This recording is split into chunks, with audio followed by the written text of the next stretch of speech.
I talk about a lot of worthless nonsense that I just find goofy and entertaining, but what I'm about to talk about today, what I'm about to start yapping and blabbering on about, has to be a new gold standard for the most trivial. This is more meaningless than a filler arc in Naruto, yet I can't help but care about it. Like, my voice is cracking because I'm almost embarrassed that I actually care. I read about this, like, right before leaving the gym, and for some reason I thought about it the entire drive home. So I got home, put my Skechers down because I'm one of the few people under the age of 60 and over the age of 9 that wear Skechers, and I just marched up here and I'm like, you know what? I need to talk about it. So it's about Dwayne "The Rock" Johnson. I'm sure all of you know that name. He's one of the biggest celebrities in America. I don't think you could find a place in this nation that hasn't at least heard of The Rock. Yeah, fucking Narnia probably knows about this guy. He is huge. And he recently posted an Instagram video that seemed innocent enough on the surface, but if you dive a bit deeper, it actually gets quite nefarious. It's about his supposedly first time trying In-N-Out. In-N-Out is a fast food chain. I'm sure a lot of you know that. It has like a cult-like following. People love In-N-Out. They fight tooth and nail for the honor of In-N-Out. Like, when I've tried it and I thought it was fine. I didn't think it like changed my life or anything. It didn't make me more attractive or taller. It wasn't a game changer, but it was fine food. But some people go crazy for it. And Dwayne "The Rock" Johnson apparently just tried it for the first time. Let's see what that looks like. I don't want to let the audio play because it's just DMCA music. And basically the whole video is him going to In-N-Out drive-thru and people just going crazy to see The Rock. This is supposed to be his cheat meal with In-N-Out, and it's his first time ever trying it. He's going to see what all the hype's about. But basically the whole video kind of plays out like autofellatio. It's The Rock just sucking his own dick. Like, hey, you just call me handsome? I don't speak Spanish. Is that what you said to me? That kind of thing. And then he makes his order here, he gets like his big meal. It's just complete throwaway garbage here. There's more empty calories in this video than there is in the french fries that The Rock is buying here. The video is honestly less about In-N-Out and more about just The Rock being famous. Like, this whole video is just The Rock showcasing he's famous and filming people's reaction to them seeing him in all of his benevolent glory. He is an angel, and he is blessing them with his presence. He couldn't even be bothered to do the bare minimum of eating the meal on camera, so we were denied a Rock mukbang. What a shame. But here's his caption: "My first ever In-N-Out burger experience. Rolled up in my pickup and tried to be cool AF with my order." And then emojis for car and sunglasses. God. But I didn't know the lingo. Didn't know who to pay, where to pay. I didn't know shit. What do you mean you didn't know the lingo? You just place an order. I don't know why he's pretending. You know, it's not like this is complicated jargon, but I'm a quick study. Loved everyone's positive vibes in there. Holy shit, it's The Rock energy. God, he just can't. No one has The Rock's dick in his mouth more than he does. Like, good God. Goodness gracious. Can you smell what The Rock is cooking? It's his own wiener. Oh my lord. His favorite meal. Love the grub, and love how everyone in the drive-thru looked at me like I have 3 heads when I gave them a tip. Thank you, In-N-Out, for being awesome. I'll see you down the road. So it clearly reads like it's supposed to be some kind of promotional thing for In-N-Out here. And it's all just standard celebrity trash, but this is the 3rd time he's done it. He keeps pretending that he's trying In-N-Out for the first time every couple of years. Why? Why are you lying about that? You could just say, like, I love In-N-Out, so I'm going back to In-N-Out. Let's go. Can't wait for more In-N-Out. Why does it always have to be your first time? We know it's not. So there was 2 articles written about this, like, why does The Rock keep lying about it? And I have no fucking idea. Why would you just keep lying about it being your first time going to In-N-Out? The other 2 videos are still on your Instagram page. It makes no sense to me. It's like the weakest lie ever. I remember when I was a child, I used to do lies like this for April Fool's Day, where I would tell my friends that the Buccaneers quarterback Brad Johnson was retiring, and they'd be like, is he really? And I'd go, nope, I gotcha. It's like, what? Why are you even lying about that? It's so lame. Is history in the making. It is Sunday night, approximately 11 p.m. It is Cheat Meal Sunday for all of us around the world, certainly for me here. And the reason why this is history in the making is because this is the very first time that I have ever tried an In-N-Out burger, or In-N-Out fries, or anything from In-N-Out for that matter. Now, I've picked up some In-N-Out burger before through the drive-thru a few times for some buddies of mine. I've never tried it, so this is a first. That's such a convenient excuse. I've been through the drive-thru, but I've never actually eaten it. I've only ever picked it up for other people. That's like the timeless classic of, oh no, those aren't my drugs. I was actually just holding them for a friend. Now, he has a post from 2017, once again through the In-N-Out drive-thru, but he doesn't have any evidence of him eating the meal, so I guess I can't say beyond a shadow of a doubt if he tried the In-N-Out meal when he bought it for the people in his vehicle. I would wager a guess that he has, because he keeps pretending like he doesn't even know what the fuck In-N-Out is, practically. He doesn't know how to go through the drive-thru or how to pay, according to his most recent Instagram post. So I don't know if the Men in Black keep coming around and neuralizing him every time he eats In-N-Out so he forgets entirely, or if this is just the weirdest marketing idea ever. I don't really get it. But I have said for about 5 or 6 years now that The Rock is the fakest celebrity in Hollywood. I truly believe that. I grew up a huge fan of The Rock. In the WWE, he was probably one of my favorites. Not up there with Kane, but pretty close. He cut the best promos. And to this day, if I had a nickel for every single time I said, "Can you smell what The Rock is cooking?" or if I imitated the people's elbow, man, shit, I'd be able to own In-N-Out by now. Like, he had a big impact on my childhood, but as he made it more into the mainstream consciousness, and as his fame grew, I feel like his soul kept getting chipped away at, whittled away, and now he's just this husk, this hollow shell that PR firms speak through. Like, every time he tries to vocalize something that's supposed to resemble his own thought or opinion, it feels like the most PR speak shit ever. Like, all of these PR suits are just using him like a fucking fleshlight, like this puppet, a ventriloquism act, where they are talking through The Rock. What really cemented that for me was when he went on Joe Rogan recently. I haven't listened to Rogan in quite a long time, but when The Rock was on, I was very interested to see if he would finally come out of his shell here and actually speak his mind. And he barely spoke at all. The whole episode was mainly crickets. Like, he barely engaged with anything because it seems like The Rock only vocalizes what his team allows him to. Like, it has to be the most filtered responses and statements imaginable. He's just so fucking fake, and this In-N-Out madness was just a cherry on top of it. Another thing, I'm getting way off topic now, but another thing with The Rock that always rubbed me the wrong way since it happened was about a year ago, he was a brief guest on Jeff Keighley's Summer Games Fest. So he was there to promote the Black Adam trailer, but Summer Games Fest was supposed to be like a celebration of games and talking about all of that. And The Rock sent in a video that he absolutely threw together in like 30 seconds, but he couldn't even go through that video without plugging his own fucking drink. Like, come on, you're already there just to promote a movie and you're still going to promote something else as well? He only has one mode, and that's sales mode. That's it. He didn't engage with the community at all. He couldn't even pretend to care about Summer Games Fest or Jeff Keighley's production or really gaming in general. He just can't even put on a facade that he gives a fuck about anything beyond just selling himself. Like, even in this In-N-Out clip that I showed you, the second one where he pretended that he, trying it for the first time, let me show you how it actually ends. Check this out. They're called double doubles, loaded with lettuce, tomato, onion, pickles, and cheese. Of course, we got fries here. Get this. The fries are good. So we're off to a good start. Now, the question becomes, I have the one and only Terramana tequila. What is going to pair best with, you know what? I'm the founder of Terramana, so fuck it. We make up the rules. So I'm going to go with Blanco and Reposado. Here we go, ladies and gentlemen. What a pleasure this is. My very first In-N-Out burger. That is a good combo. Here we go. Yeah, he couldn't even eat a meal without plugging his own shit. That's all he is doing anymore. He just says what his PR firm wants him to say, nothing else, never doing anything that even resembles like his actual personality or his actual thoughts. And then he is just constantly selling his own products and selling himself. That's it.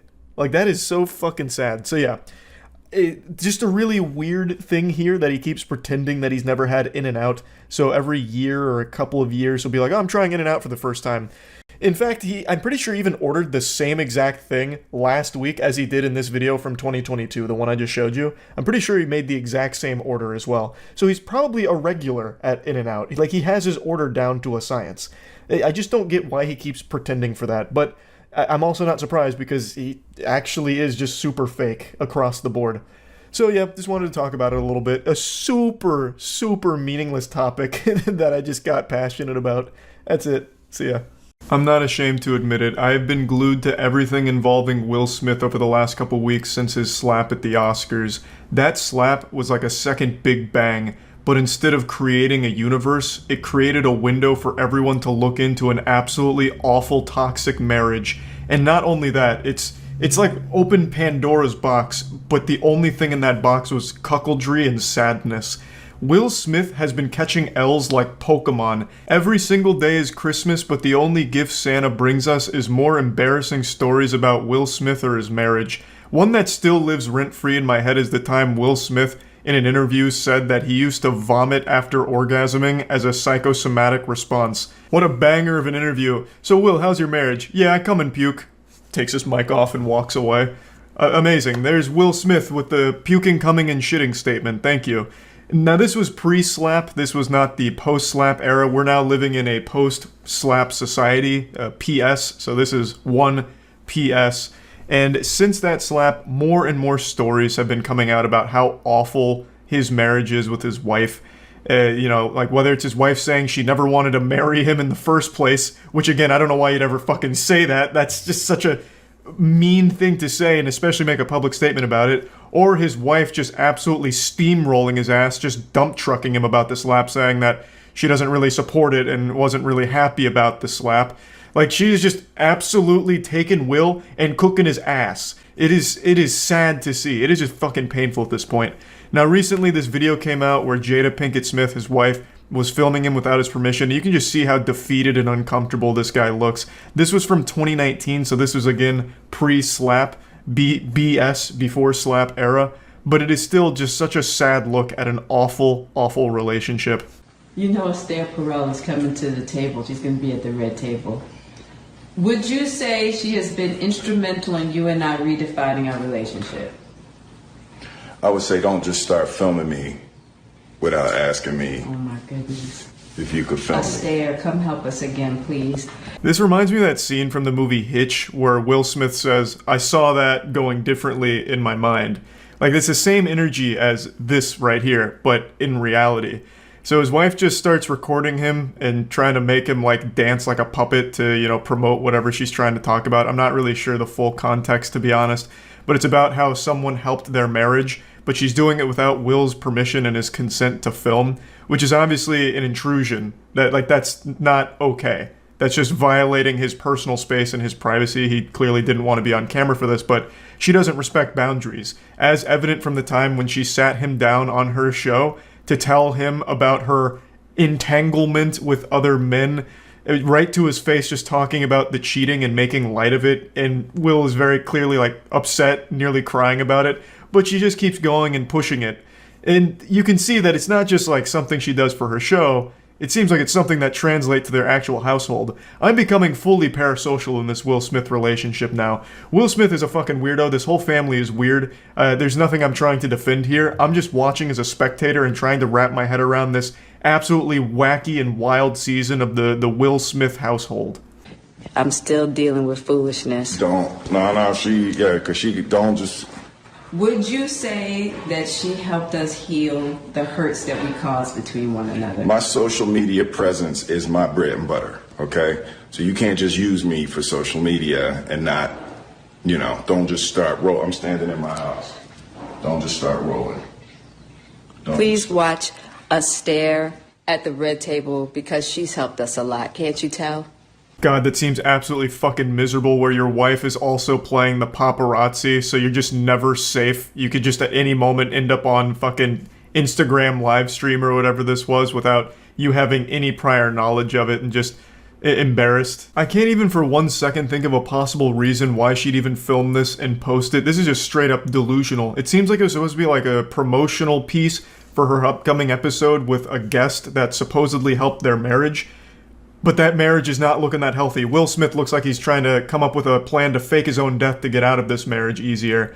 Whatever wounds she was talking about being healed thanks to this person, have clearly not healed. She has been scammed. It's like a fucking crypto scam here. Those wounds have not been healed. It seems like only salt has been poured on those wounds, like a jellyfish sting, and the only thing they've done for it is piss all over it. It's not getting any better. This looks awful. And it seems like it was supposed to promote her upcoming episode, but this did the opposite. It just made the person she's bringing on look like a fucking idiot, if she was at all responsible for what you're seeing in this clip here.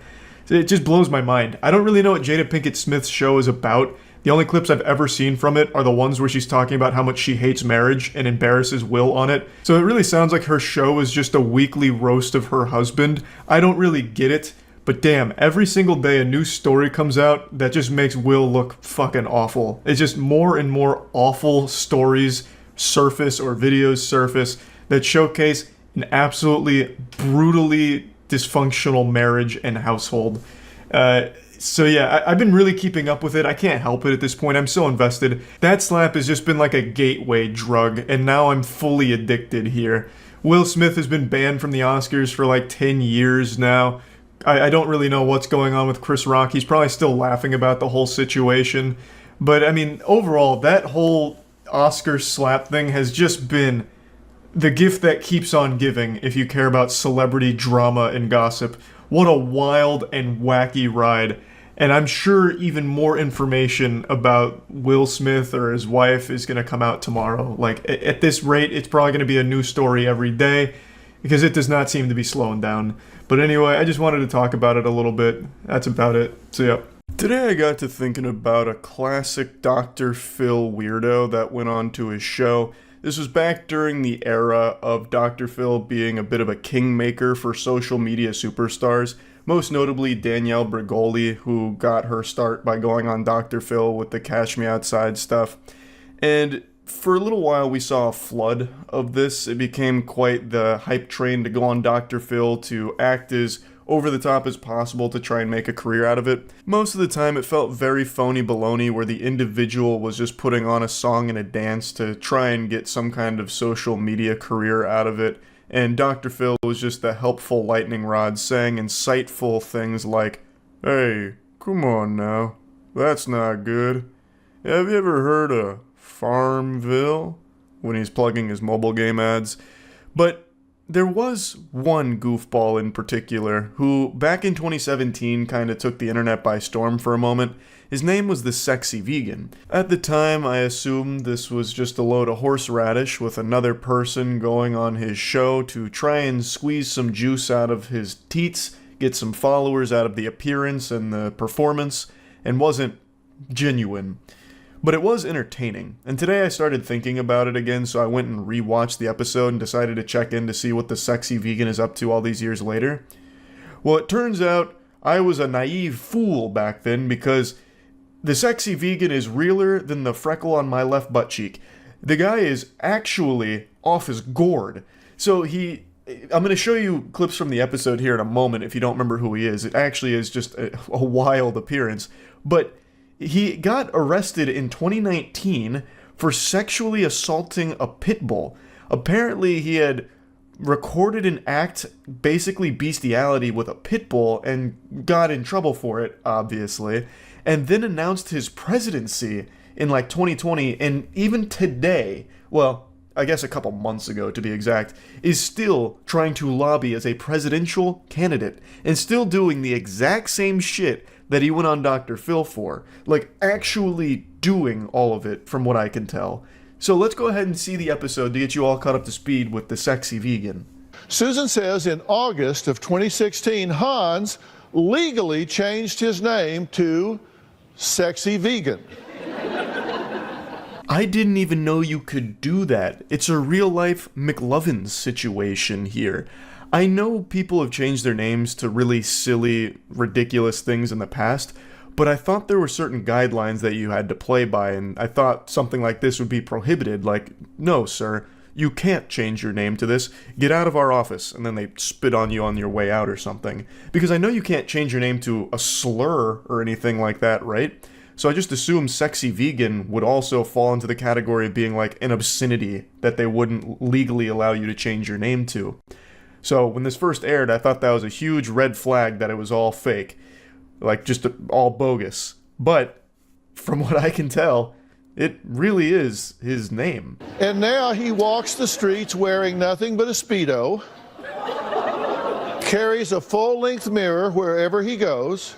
Susan says her son tattooed "sexy vegan" on his forehead, has been arrested 15 times, and refuses to get a job because he's, quote, too talented and beautiful for a 9-to-5. That pretty much sums up Sexy Vegan in a nutshell here.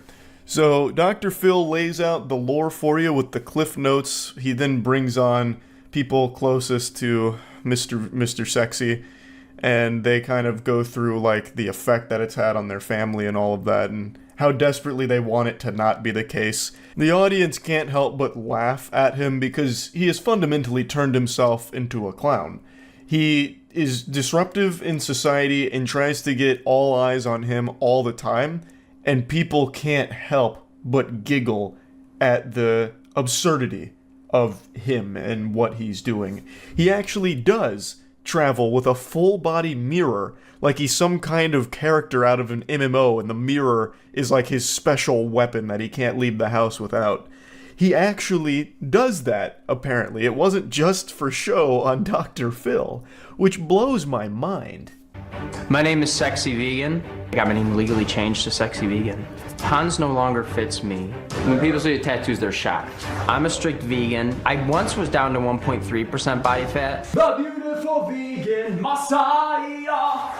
So another thing that jumped out at me when I first watched that was the tattoos looking really cartoonish. It looks like he puts them on his face with marker every morning as opposed to being legitimate tattoos. But again, I was wrong. A victim of my own hubris, thinking I knew tattoos just because I get some. They're real. Those are actual tattoos. I don't know exactly why he'd get just the word vegan tattooed on himself so much, unless he was really trying to take a page out of Suicide Squad Joker's playbook with like ha ha ha written all over him. I don't really get it. If you want to have vegan tattooed on your body, why not choose a better font as opposed to fucking Comic Sans or the bubble letters here? When I go out, everyone stares at me because I wear a Speedo-esque outfit and I'm exotic like a Lamborghini SV. I love walking around in my Speedos because putting clothes on is like putting a tarp over a Lamborghini, which makes no sense, and I get for that all the time. When I go into a grocery store, I'm followed around by the security, which is so annoying. If that's annoying, then just put on some goddamn clothes. It's the simplest solution of all time. Just tarp up the Lamborghini during the rainstorm, right? And that rainstorm is called shopping and being in public and having some decency. It's not that difficult. It's making a mountain out of a molehill here. It takes 2 seconds to just put on some clothes. I'm drop dead gorgeous and a great singer-dancer. I can make it on my talents. I have several YouTube videos. I see myself in 5 to 20 years getting my own reality show, segueing that into a high-ranking government position, either first American king or president. I cut out a good chunk of his monologue here. He very much dislikes his mother, who seems extremely sweet based on what I've seen. Like, she pays for all of his legal fees. He leeches off her money because his mother has $11 million as an inheritance, so he does come from money, and he tries to suck as much of that out as he can. He refuses to get a job because he thinks he's far too talented for it, and believes that he will pop off because of his talent, his God-given abilities, and eventually land a reality TV show which he will then use to get a position in the government. And with that whole speech he gave right there, back when I first saw it, I was convinced that it was pretty obvious this guy wasn't being serious. It was all just to promote his YouTube channel and his Instagram. I still think that was the primary objective here, but it seems like he really is convinced of this. It seems he may legitimately be delusional, because he is still doing this today, from what I can tell on his social media platforms, which is wild. You're an enabler, but you can't help it. Yeah. Why are we here then? What do you want me to help it? What do you want me to do? I just had to slide this clip in here from the episode.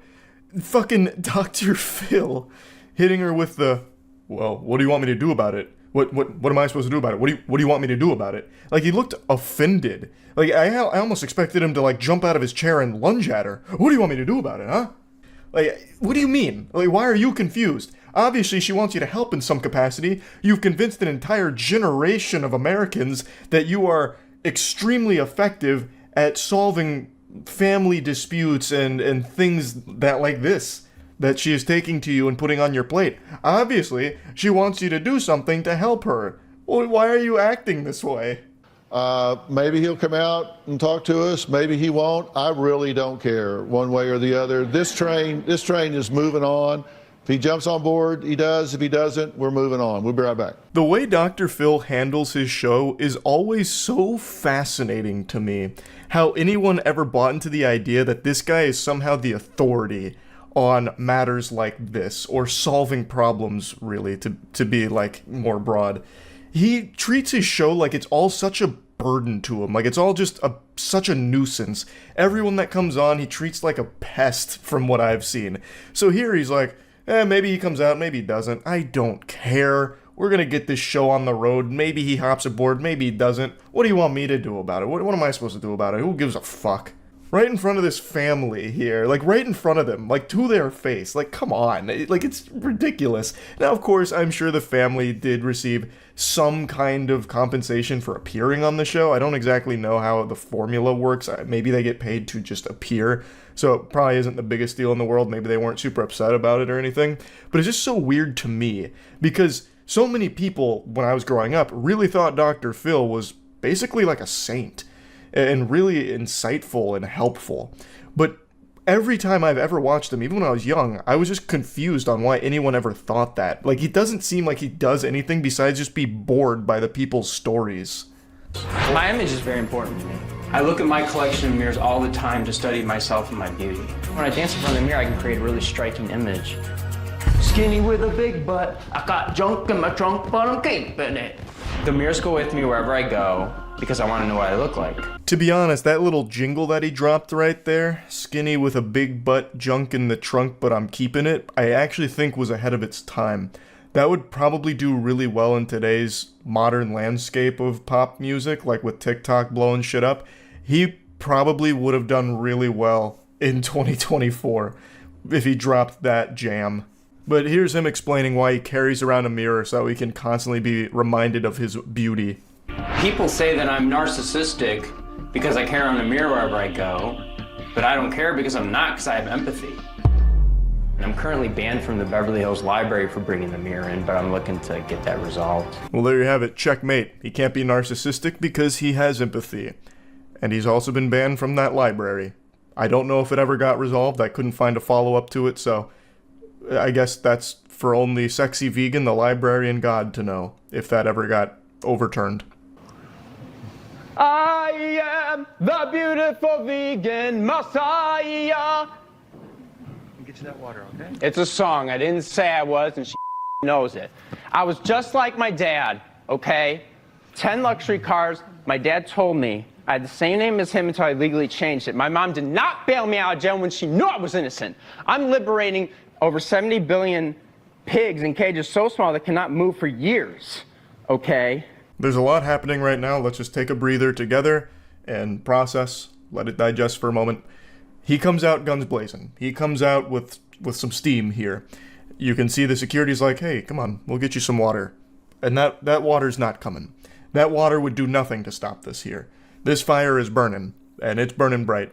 So he comes out and he's got a lot of scrambled thoughts here that he's trying to convey, and it's hard to keep track of them. So I believe the beautiful vegan messiah is like his catchphrase or his song, I suppose, like his theme song, perhaps like a WWE entrance or something. Maybe he was expecting pyrotechnics to go off when he walked in. Not entirely sure. My mom's a sociopathic piece of I have the highest score in Hot or Not history. I got 9.9 out of 10 after 327 women rated me. Let's see your talent. I love that line right there. Let's see your talent. It reminds me of that amazing trumpet fight video from like 5 or 6 years ago where the guy's melting down about a trumpet player in public, and then he goes, in 1975, I walked Bob Dylan up on stage. Who the fuck are you? You no talent piece of shit. Oh, God. Oh, that's what I get for invoking the wrath of the trumpet player. Whoa. Okay. Point is, great line. So, I don't know about the whole hot or not pop quiz right there with the trivia. I don't know if that's true or not. Weird thing to be flexing about, too, as he's moonwalking onto stage. Like, hey, I have the highest score in hot or not history with 300-something women saying I'm good looking, I'm super hot. Sounds entirely made up, but I have no way of fact-checking that. I'm just going to assume he pulled it out of his ass. That was some of the junk in the trunk. Just this lie. Let's see your talent, you ugly piece of Okay, stop. Hey, look at me. Let's look see at your me. talent. No, hey. No, you need to look at me.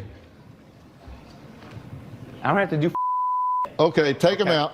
Security, get him out of here. Thank God. Thank God. No. An incredible finale. I like when he gets up to Dr. Phil, he hits him with like 3 little pumps right here. He just gets him with like a triple tap. Then it's right back to moonwalking. He's just spamming Fortnite emotes here while just saying that they don't have talent and that they're ugly pieces of shit. And then Dr. Phil finally says, enough is enough. No more fooling around. Get him out of here. So then he leaves. Security gets him. I appreciate the audience here, though. Like, there's some boos, and then there's a couple of claps. I'd love to know what they were clapping for, because I wonder if they're clapping like, yeah, Dr. Phil, you got him. The security got him out of here. Thanks for that. Or if they're clapping because, yeah, it was a great performance, sexy vegan. I imagine it's probably the former, but I like to play with the fanfic that it's the latter. Like, there was a couple sexy vegan fans in there. They're like, yeah, sexy vegan, yeah. You're not going to come out here and use that kind of language in front of my audience. And audience, I apologize. That is childish Awesome. and immature behavior. And Now I get to leave. yes, you do. No. Don't let the door hit you in the ass. That's pretty much where it ends. Now, like I said, when I first saw this, I really thought it was just another one of those moments where someone goes on there, does something really dramatic like this to try and get some attention to their social media presence, because he does plug it a couple of times, really. He mentions it throughout the episode, like in his intro and stuff. But upon further inspection, looking it up fucking 7 years later, he really does just act like this. This is his real, genuine behavior from what I can tell. With all of the charges that he's accrued over his life, as well as how he continues to post on his social media, I'm pretty confident in saying that this was actually just him being him. So yeah, I just wanted to revisit this moment here because it's probably like the weirdest guest Dr. Phil has had on in terms of how everything played out on the episode. So yeah, just wanted to remind everyone of this, and that's really about it. So yeah. Hey everyone, it's me, Kylie, and I know you've all read the headlines from my cosmetic workers at the lip kit factory comparing the working environment to a sweatshop, but no one ever really asks me what my office environment is like personally, so I thought it'd be fun to peel back the curtain and show you what it's like where I work. So please form an orderly queue and follow me into my chocolate factory. Yes, this is all the main lobby. Over there behind the desk is our assistant Carol. I almost pay her minimum wage. As you can see, I'm going for a really neo-modern classical look here. I've got my name on the wall in pink lights. I'm a big fan of the pink neon. Over here we also have M&Ms with my face on them, because who doesn't want a piece of this? Hey, what the fuck is this? Who are you poor people? Do you have an appointment here? Carol, get a load of this. These plebeians brought umbrellas to my facility. Oh, this is disgusting. Carol, get security up here to kick them out, take their lunch money, and get these umbrellas out of here. Oh yeah, you guys are gonna love this one. You smell that? That's the smell of money, because this is the business room. You see, this is the room where business is conducted, constructed, and business is here. This is where the business is at, but my favorite part of this room is the chairs. You see, the fur on these chairs is actually made from a woolly mammoth that we brought back to life using old DNA samples, and we immediately slaughtered it to get its fur for these dope-ass chairs. This room's actually a pretty creative one. We usually come in here and just tear up money, because sometimes you just make too much of it and we don't know what else to do with it. But the best part about this room is also its chairs. This is from panda fur. Yeah, I know some of you might have an issue with that because they're endangered and shit, but this business would be in danger if we didn't have these dope-ass chairs. This little piece of the office is the most special part of it to me. I don't know why this rogue worker is still walking around. I'm gonna have to fire him later for getting in the shot. But this room, this kitchen is what really speaks to me, because I'm the kind of girl that doesn't forget where she comes from, and I came from almost nothing to get here, if you're excluding the millions upon millions of dollars I started with.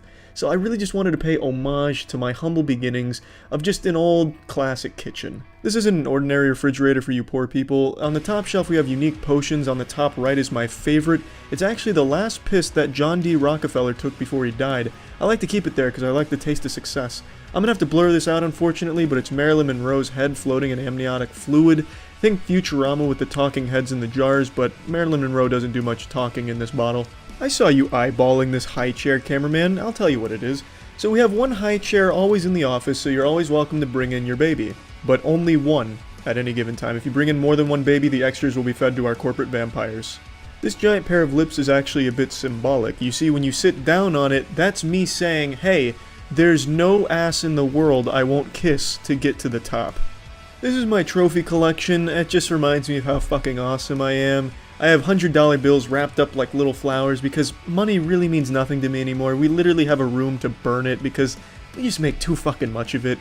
Not only do we turn money into flowers, we also turn it into this giant wad of cash that looks like something a giant drug dealer would use in Jack and the Beanstalk. And there's no doubt in my mind that this little piece of art is worth more than the accumulated wealth of almost all of you watching this. I'm so goddamn rich, I actually make clothes out of excess money. Well, hey, thanks everyone for tuning in. That's really all I feel comfortable showing you. It's nice to really get down here, you know, down to earth with you little people and show you a little bit about what my life's like, because, you know, it's not all that easy. So, again, thank you everyone. Wendy Williams is a talk show host that I've disliked for over a decade. Her show is the kind of show you'd watch a 30-second clip of and immediately ask yourself, who the fuck is watching this and how does she have an audience? Wendy Williams is addicted to two things: cocaine and being an insufferable asshole. She has this incredible ability to take anything in the news and give you the worst possible opinion on it. It's a fucking scientific anomaly how she's able to do this. She can't even accidentally say something respectful. Like when Jennifer Lawrence's nudes were hacked and leaked on the internet, she insulted Jennifer Lawrence for it, you know, the classic victim blaming thing of, well, if you didn't want your nudes to be hacked, you shouldn't have taken them. I've seen them 1,000 times. Clap if you've seen Jennifer Lawrence's nudes. Is super scummy, disrespectful shit. We should all be thankful though that Wendy Williams' nudes haven't leaked, because that would have everyone canceling their internet subscriptions ASAP. But the worst part isn't just how terrible she is as a person and the awful things she's done. It's the fact that people go to her for advice.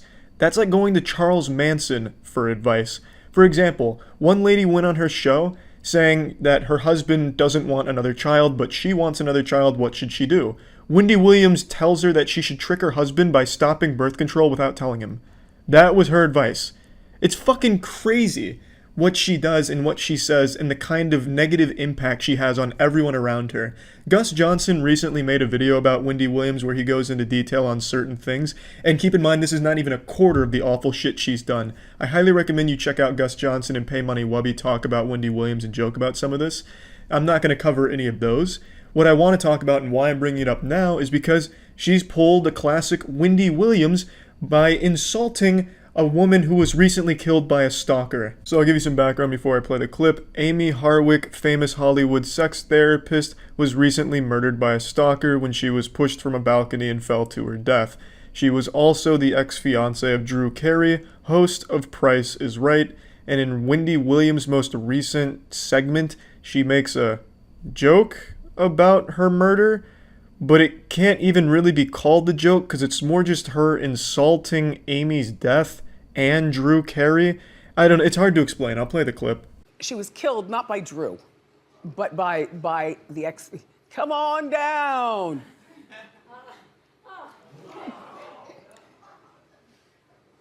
Why are you putting allegedly? This story's everywhere. All right, lawyer lady, she threw allegedly in there. A real gut buster there, Wendy. Yahoo! What a side splitter. The audience reaction really says it all. Utter silence and groans of disappointment. But then the audience is so fucking stupid they go right back to applauding once she talks about allegedly being thrown in there. I don't know. The audience at Wendy Williams shows are just as bad as she is. They're so fucking stupid. I can't stand the audience These people clap for cheating. They clap when Wendy Williams insults Terry Crews for coming forward about sexual assault. I mean, the audience sucks just as much as Wendy Williams does.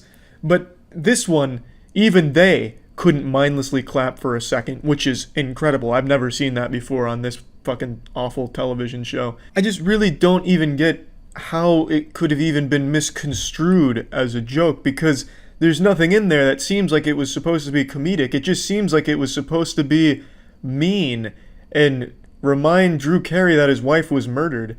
It doesn't even make sense. Come on down is an iconic line from Price is Right, and I guess her joke was she fell to her death. Come on down.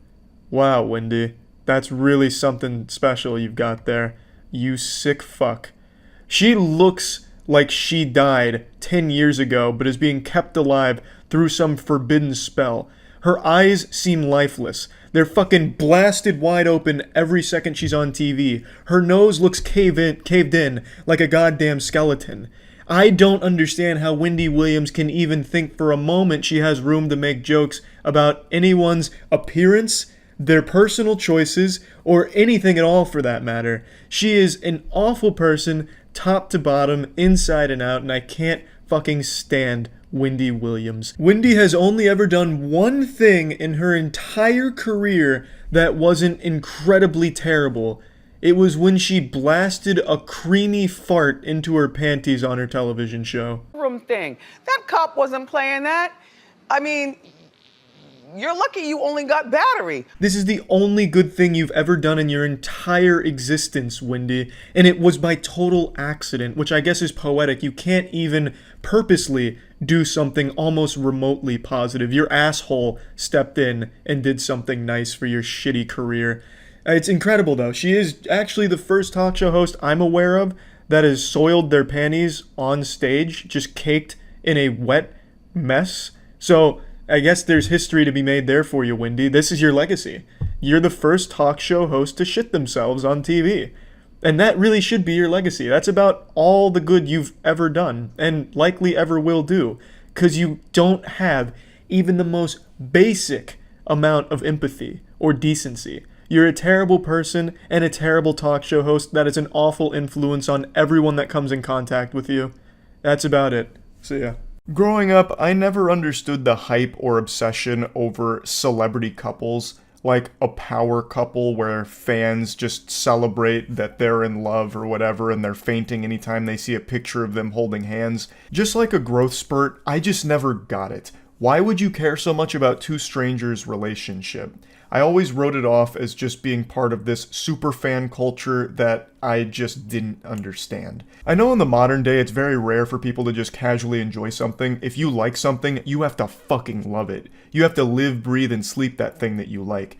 We've seen it a lot over the years with K-pop, where K-pop stans will obsess and go wild over even the smallest things, like if their favorite singer posts a picture of them eating a hot dog online. They'll cross-reference that photo with all known databases, go to a cutting-edge laboratory using the latest forensics analysis tools in order to figure out where the photo was taken, where the hot dog was purchased, so they can go there in the real world and try and fish through the trash can looking for the wrapper that they threw away so they can frame it on their wall. It's just this level of investment in strangers that I've never really understood. Until now. As a 29-year-old man, I've had my eureka, come to Jesus moment. I get it. Because I have become very invested and fascinated with a celebrity relationship, Will Smith and Jada Pinkett Smith.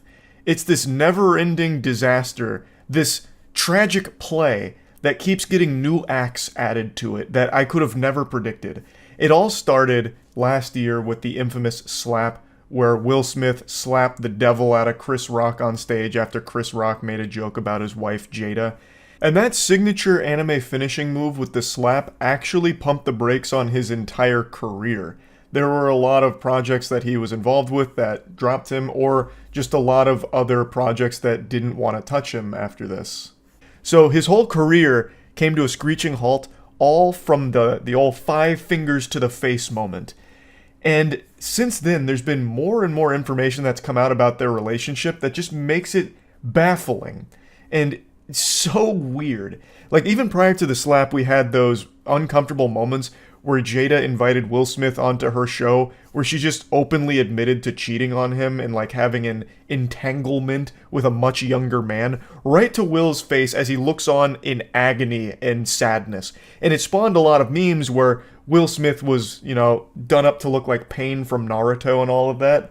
Because, I mean, it's rough. Like, it's really rough to just watch her giggle and laugh about cheating on Will, who seems very much still in love with her.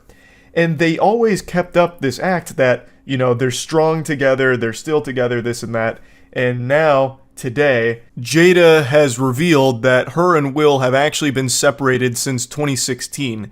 She has a book coming out pretty soon, and there was a little special filmed with Jada where she states that they've actually not been together in 7 years now. Because I said, is this true? Right. Was that in 2016, you and Will decided that you were going to live completely separate lives. Yes. It was not a divorce on paper, right, but it was a divorce. Hey, can someone let Will Smith know that? I'm pretty sure this is the first time he's hearing it. You're telling me you guys actually split up in 2016? So he just sunk his career like the Titanic over his ex-wife? But then if that's the case, why would he say, keep your wife's name out of your mouth? Right? Like, that's just not adding up. I feel like she's just making this shit up. For the last year, I've paid attention to this relationship, and it feels like every opportunity she has to hurt Will publicly, she pounces on with a smile on her face. It's diabolical. Like, she reveals some very embarrassing things about their relationship publicly.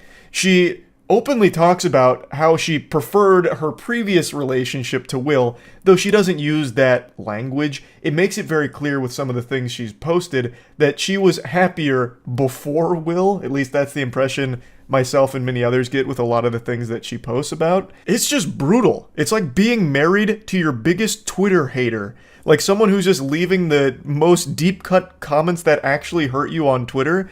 It's like being in a relationship with them for 20 years. At least that's how it comes across. She does not seem to respect or even like Will at all. She is always running the bus over him any chance she gets. This is a bombshell. Claiming that they've actually been split since 2016, that doesn't even make sense. Now, apparently, she's claiming that it was a private decision they reached together, but in order to keep up public appearances because they weren't ready to reveal it, they kept pretending like they were still married.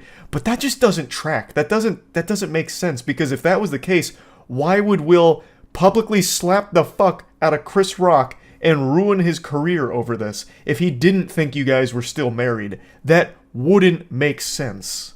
So why do that? Like, what was the reason? I think just not being ready yet. Still trying to figure out between the two of us how to be in partnership, right?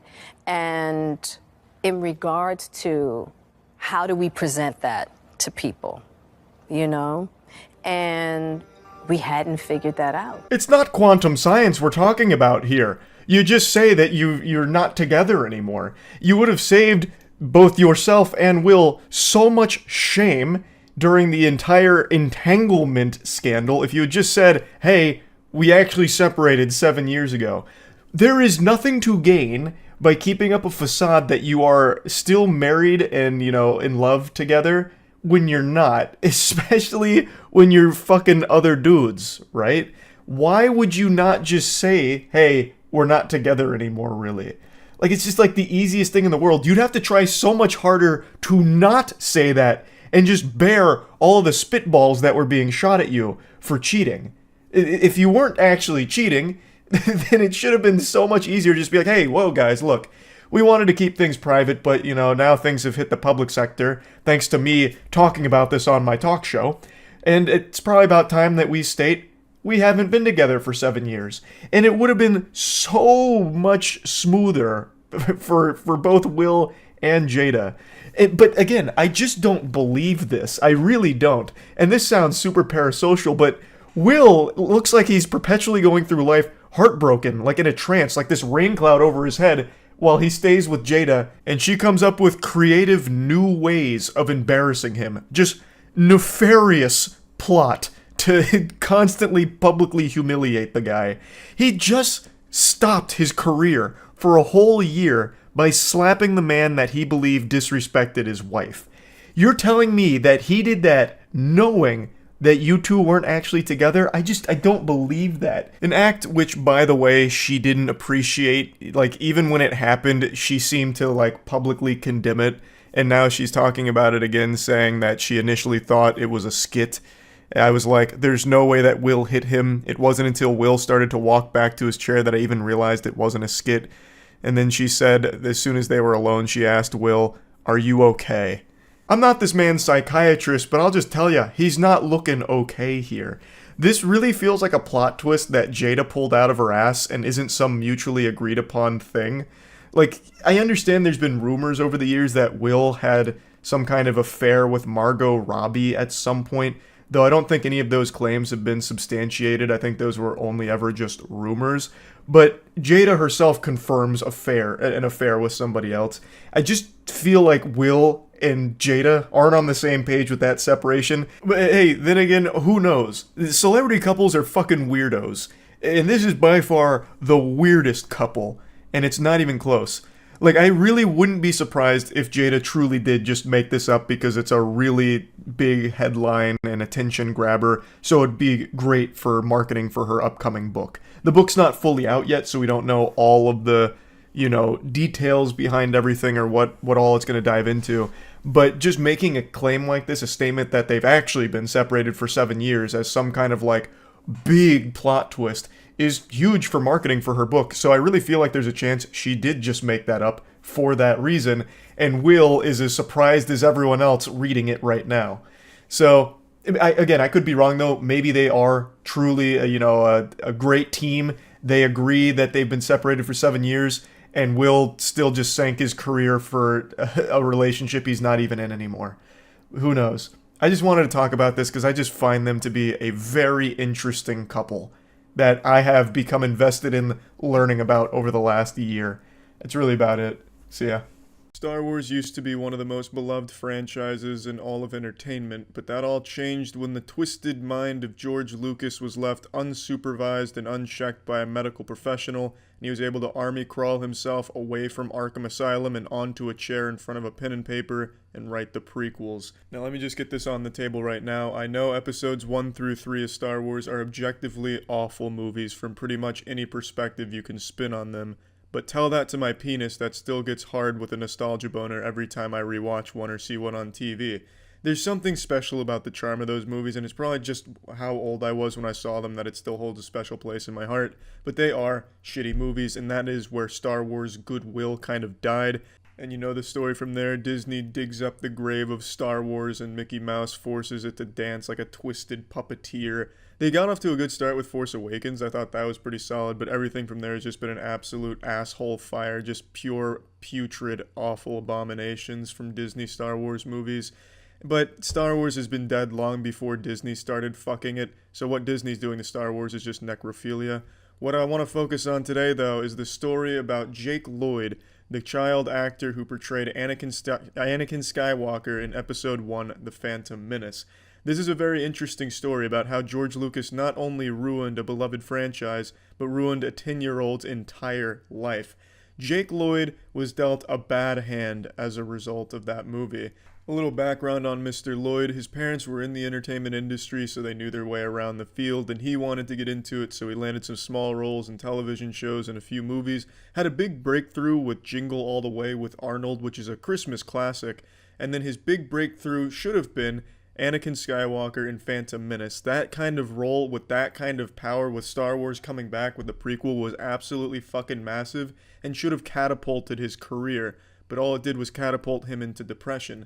The movie was a stinker. You all know the story. No one really liked The Phantom Menace, even at the time. It's not something people look back on and now shit on. Even at the time, people were actively dropping trousers and putting a fat asshole on the movie, calling it bad.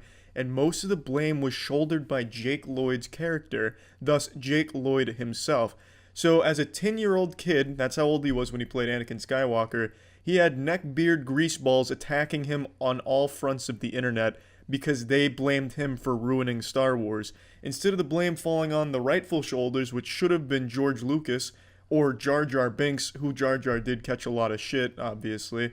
But for some reason, it was almost all targeted at Jake Lloyd's character and his portrayal of the character. This is a thing I've talked about in recent times. People seem to blame the actors when the character is bad or if the acting is shitty, but that is 100% on the shoulders of both the writer and the director.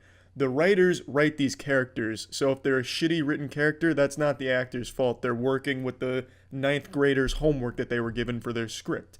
If the character's acting is bad, that's the director's fault because they weren't leading them properly. It's not like the acting just became bad as a result of the editing or what happened. If the acting is shitty, it's because it was shitty when it was filmed, which means the director should have done another take until they got it right. I don't think that kind of blame should ever fall on the actor for their portrayal of a character, but that's exactly what happened here to a 10-year-old. And Jake Lloyd himself said not only was getting shit on by these adults on the internet a contributing factor to his depression and a lot of the bad shit he went through, the children at school would bully him for being Anakin Skywalker, which is fucking baffling to me. Part of my life for the last 10 years. Yeah. Is it something High school is... they wouldn't let it go, so... It's just such a weird thing to insult someone for. Oh, what a fucking loser. You were in one of the biggest movies of all time as the lead character. What a dweeb. You'll never be successful like that. I'm gonna go back to eating glue and huffing Sharpie fumes like a real alpha 5th grader. It's just a weird target for bullying and really unfortunate for Jake. Because that's something that even if the movie was bad, you should still be very proud of. I know I certainly would be. Like, if I had a lead role in The Room or an equally acclaimed awful fucking movie, I wouldn't let people forget I was in that shit. I love that kind of shit. I fucking brag about being in a voice acting role for a cameo character in a game that sold 8 copies on Steam. You wouldn't want to see me as a lead role in fucking Star Wars or something like that. It's just a shame what happened to Jake there, both from adults and in his school environment. Also, George Lucas had him working like a fucking sweatshop worker. Jake Lloyd said he was doing up to 60 interviews a day for Star Wars, which is just an unbelievable number. I can't even believe that shit. I don't know who could even stand that as an adult, let alone a 10-year-old kid. But even still, I understand Star Wars fans aren't the most intellectually enlightened. They're no Rick and Morty fans when it comes to intelligence, IQ, and that kind of supreme being intellect. But I don't know why they'd still blame the child instead of a more obvious blemish on Star Wars, Jar Jar Binks, who did shoulder a lot of shit, but not near to the extent that Jake Lloyd's character did. I mean, Jar Jar Binks, for God's sakes, his whole contribution to the movie was always, Misa make white pee-pee when Misa see you, Natalie Portman. Like, how can that not be the most glaring issue of the fucking prequels? I don't know how it'd be on Anakin Skywalker, who's just playing a fucking kid who likes pod racing and has a midichlorian count in the 9 figures. It's just a stupid fucking fans targeting the wrong fantasy characters if they really want to get into this like limp-dicked fantasy where these characters are real and the movie is ruined because of these characters and not George Lucas's batshit awful writing. But so moving on from there, Jake Lloyd quits acting at the age of 15. He develops a phobia of cameras because of all the bullying and the ridicule in the interviews, and he no longer ever wants to be filmed. He still does some voice acting for Anakin in the Star Wars video games that come out for the next couple of years, but altogether quits that around 2005, 2006, I believe. And then from there, it's even more downhill. He did a few appearances at some Comic Cons in 2012 and before, but it was always out of obligation and just wanting a quick little buck to show up.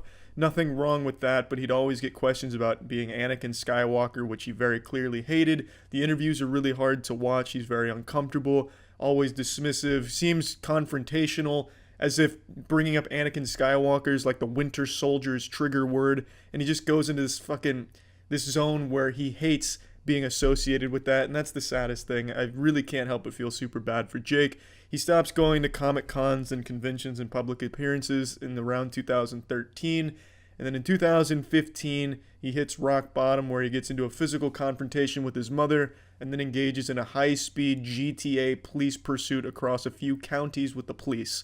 There's footage of it, and it's a pretty fucking wild chase. He loses his tire and runs on the bare rims and then does like this fucking gnarly spin out into a fence. It was wild shit. And then, of course, pod racing jokes were the easy ones to make, so we got Star Wars joked on even for something like that. Unfortunately, Jake Lloyd's entire life revolved around his character of Anakin and the negative connotations surrounding it. Thus, Jake Lloyd was never able to have a normal or enjoyable childhood or teenage years, all because of the ridicule he'd constantly be subjected to for his one role in one big movie that George Lucas really fucked him with. And it's such a sad story because maybe Jake could have been a massive successful actor. Maybe the prequels could have been good in some multiverse out there. There's really no telling. All we know for sure is that Anakin Skywalker ruined Jake Lloyd's life. This is Star Wars Episode 1, the first Skywalker's last acting gig.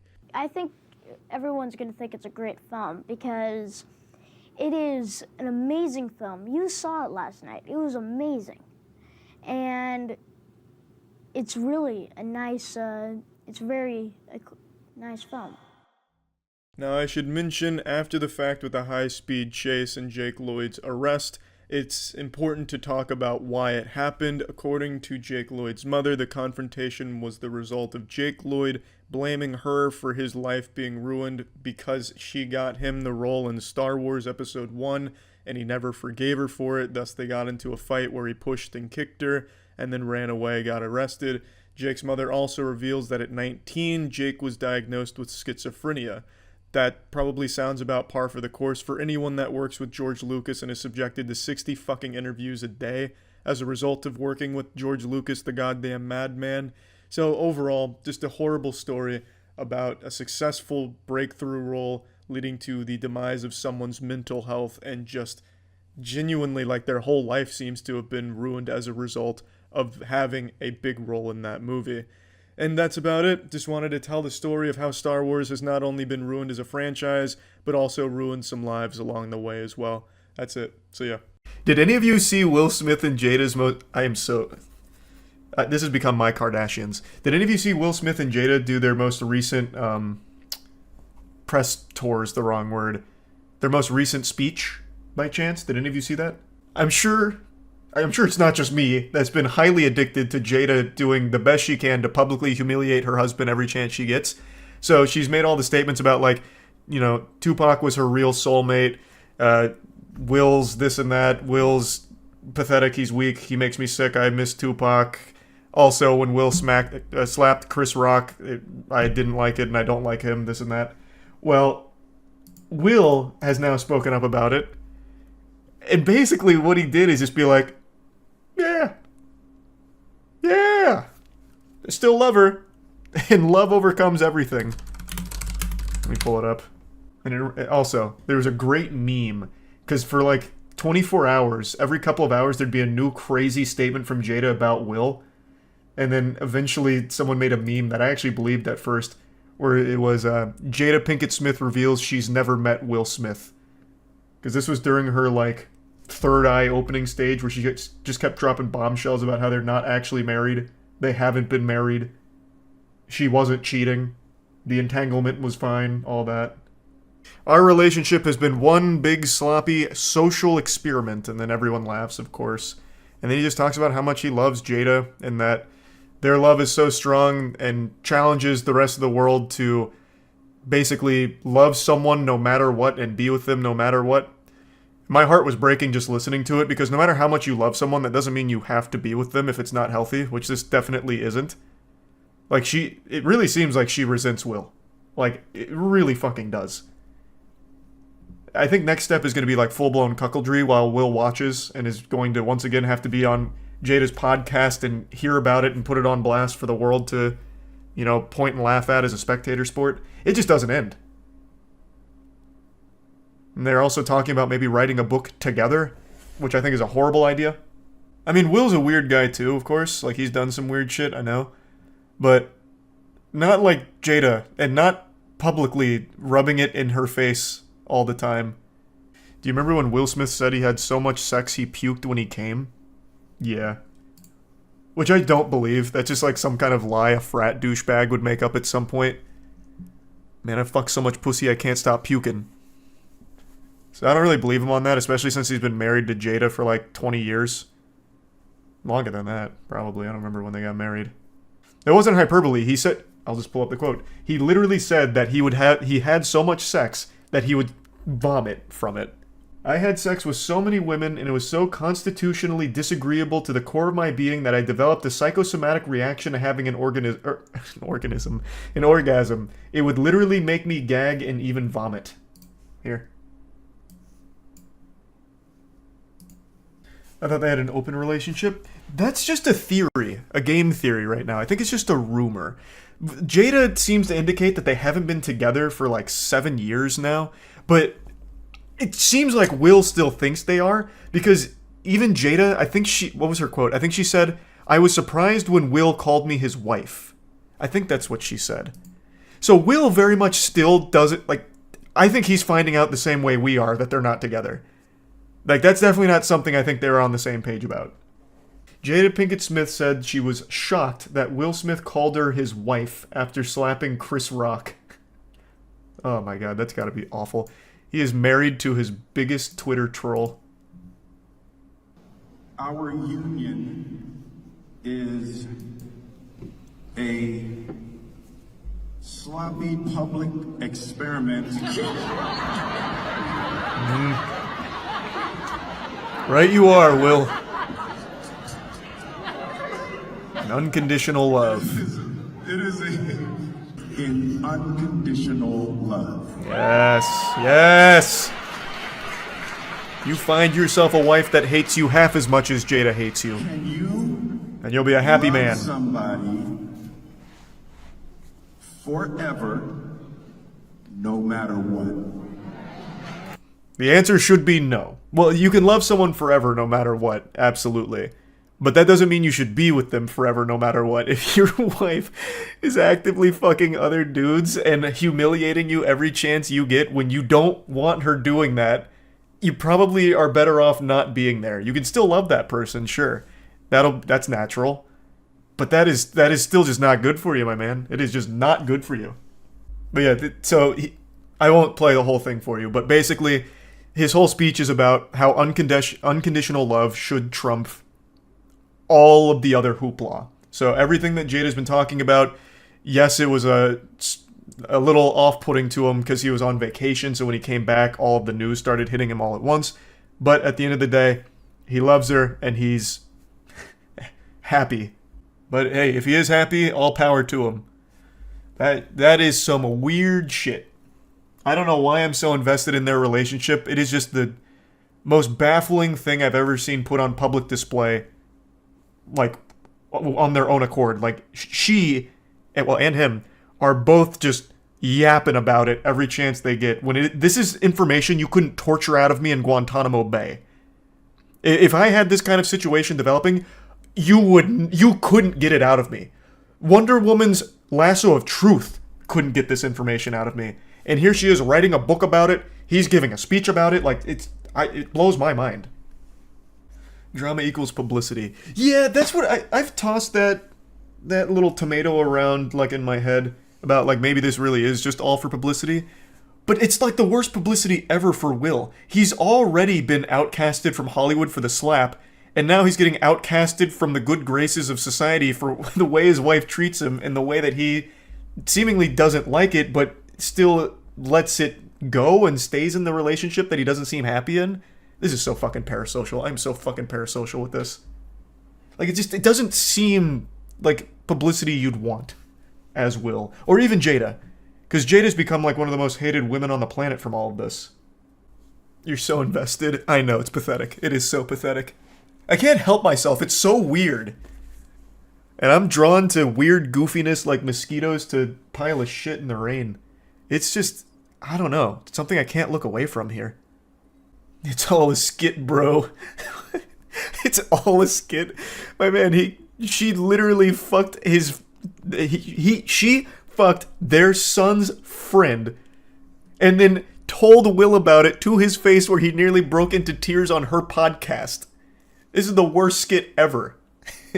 That's crazy method acting. Because they were steaming ham together. That ain't no, like, thespian type troupe. But yeah, like I said, I'm way too invested in this fucking relationship, man. It's so weird to me. And it makes me giggle. Well, giggle and cry, kinda. Have you seen the recent bear epidemic going on? There was a bear who stole frozen lasagna from a fridge, another bear who stole tin burgers from a barbecue, and another bear that stole gummy bears in a gas station. Then there was also Frank the Tank who broke into 20 houses, and then that bear that also broke into the back of a food truck. Damn, they're getting crazy out there, huh? I don't know how many of you are following the drama in the pizza industry, but for those of you that aren't, I'll give you a brief overview. Papa John's is a massive pizza chain that I'm sure the majority of you are familiar with. You've probably eaten some of their grease before. You may like it, you may not. Better ingredients, better pizza, Papa John's, you know, that whole deal. Well, it has a founder named John Schnatter, and last year he made a multitude of mistakes. The biggest was saying the N-word on a conference call, which was then brought to the public's attention. Well, as a result of the racism, the Shat Master was taken off the board and annihilated online. In response, Schnatter says that he was pressured into using the N-word by the people on the call, which just sounds ridiculous because I can't imagine on a conference call for business they were poking John Schnatter in the ass saying, hey, be racist, be racist, be racist, until he was racist. Or like some type of hypnotist fucking puts him to sleep and makes him racist. It was a ridiculous defense that he came up with. But anyway, fast forward till today, he's been pretty quiet on most things that I was able to see. And then he comes and does a bizarre interview about where he is now and talking about the day of reckoning. Sooner or later, the tape's going to come out in public and people are going to go, wow, that's what he said. And so that's what he said. And they're going, they made this out of that. They know what they did. They know it was a setup. John Schnatter looks like a Borderlands character. His fucking hair looks cel-shaded. He is the wettest human being I have ever seen. In every commercial, every interview, every picture, he just looks like he's sweating profusely. It's as if he's eaten so much pizza, his skin is starting to become the consistency of pizza, all greasy and shit. But anyway, his side of the story is he was set up by the people closest to him so that way they could take more of the company and take it away from him, which makes a lot more sense than his original defense of the aliens forced him to be racist. But even still, he has no proof behind this claims of setup, and he even says there that once the tape comes to light, you'll hear what he actually said. But he also confirmed that he said the N-word, so you're still going to hear the N-word. I don't know. He doesn't really have a solid defense. When it finally gets out what they did and what was said, I think my phone's going to ring off the hook going, wow, we made a huge mistake here. John, you naive boomer. It's 2019. No one says sorry for anything, and they for damn sure will not be admitting a mistake. I've probably had over 40 pizzas, 40, in the last 30 days. They don't make the pizza the way that I used to make it, the way we used to make it. It just doesn't taste the same. I want you to stop for a moment and just take in how absurd that statement is. That's like one of those SAT math problems that you know could never possibly exist. That shit like, Sally has 10,000 apples and Julie wants half of those in her fridge. What do? Use the algorithmic Pythagorean theorem. It's absurd. 40 pizzas in 30 days. Let's assume he's going on the traditional American diet of 3 meals a day. That means that he was consuming roughly 3.5 pieces of pizza per meal every day for a full month. John, you either can't do math, you're lying, or you have the strongest fucking metabolism of all time.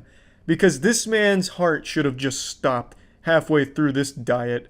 This shit makes the Super Size Me documentary movie look like child's play. That is an absurd number, John. No fucking way you had 40 pizzas in 30 days. It's not possible. The human body wasn't built to handle that kind of magnitude, and especially not Papa John's pizzas.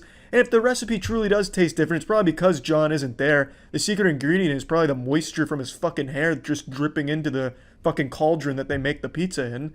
It's crazy. I don't think he actually had that much pizza, but I could be totally wrong. I would just say, stay tuned. The day of reckoning will come. The record will be straight. Why not set the record straight now? I mean, what is it about the record that's not straight? Stay tuned. How soon will that happen? Stay tuned. Sooner than later. It's like a badly done Joker monologue. It comes across very weird, It sounds like he's calling himself the Antichrist even, you know, the Day of Reckoning, and then this weird giggling stuff. I don't know. It's a very weird interview. Now, growing up, Papa John's was like the only pizza that I actually liked, and even to this day, it's still my favorite pizza. I'm not a huge fan of most pizzas. I can already hear the comment section going off. You never tried New York pizza, have you, Charlie? What the fuck? Yeah, you like Papa John's? That's ridiculous. Oh my God. I just don't like it. I've had a lot of New York pizza when I was in New York. I'm not a huge fan. You know, we have to accept people are going to like different things. I liked Papa John's. I still like Papa John's. It doesn't taste very different to me today. I don't know what John's tasting. Maybe when he eats it now, he tastes a little bit of hate in there. And that's totally understandable, because if I got fired from my massive multi-million-dollar pizza chain, I would never want to eat that pizza again. Anytime I take a bite of that pizza, it tastes like asshole. So I get why he thinks it tastes different, but it really doesn't. It's probably exactly the same. But anyway, growing up, my dad used to tell me stories about John, because John used to do business in the area my dad was in, and he was so confident in his pizza and really wanted it to succeed, he used to drive around in his car and pass out free boxes of pizza to everyone in my dad's area. So I always had a very positive impression of John, just from the stories my dad used to tell about him. He was apparently a great guy around the area. And even in this interview, he talks about some of the community outreach shit he does. I don't know what the fuck has happened. His reputation has certainly been tainted. Maybe he is truly innocent, which seems unlikely in this case, but I guess you never really know.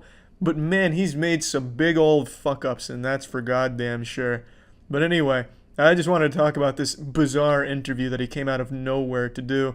I'm excited to see the next developments in this pizza soap opera. That's it. See ya. Jeffrey Bezos, one of the richest men in the world. He serves as the perfect example that money can't buy happiness and it can't buy social skills.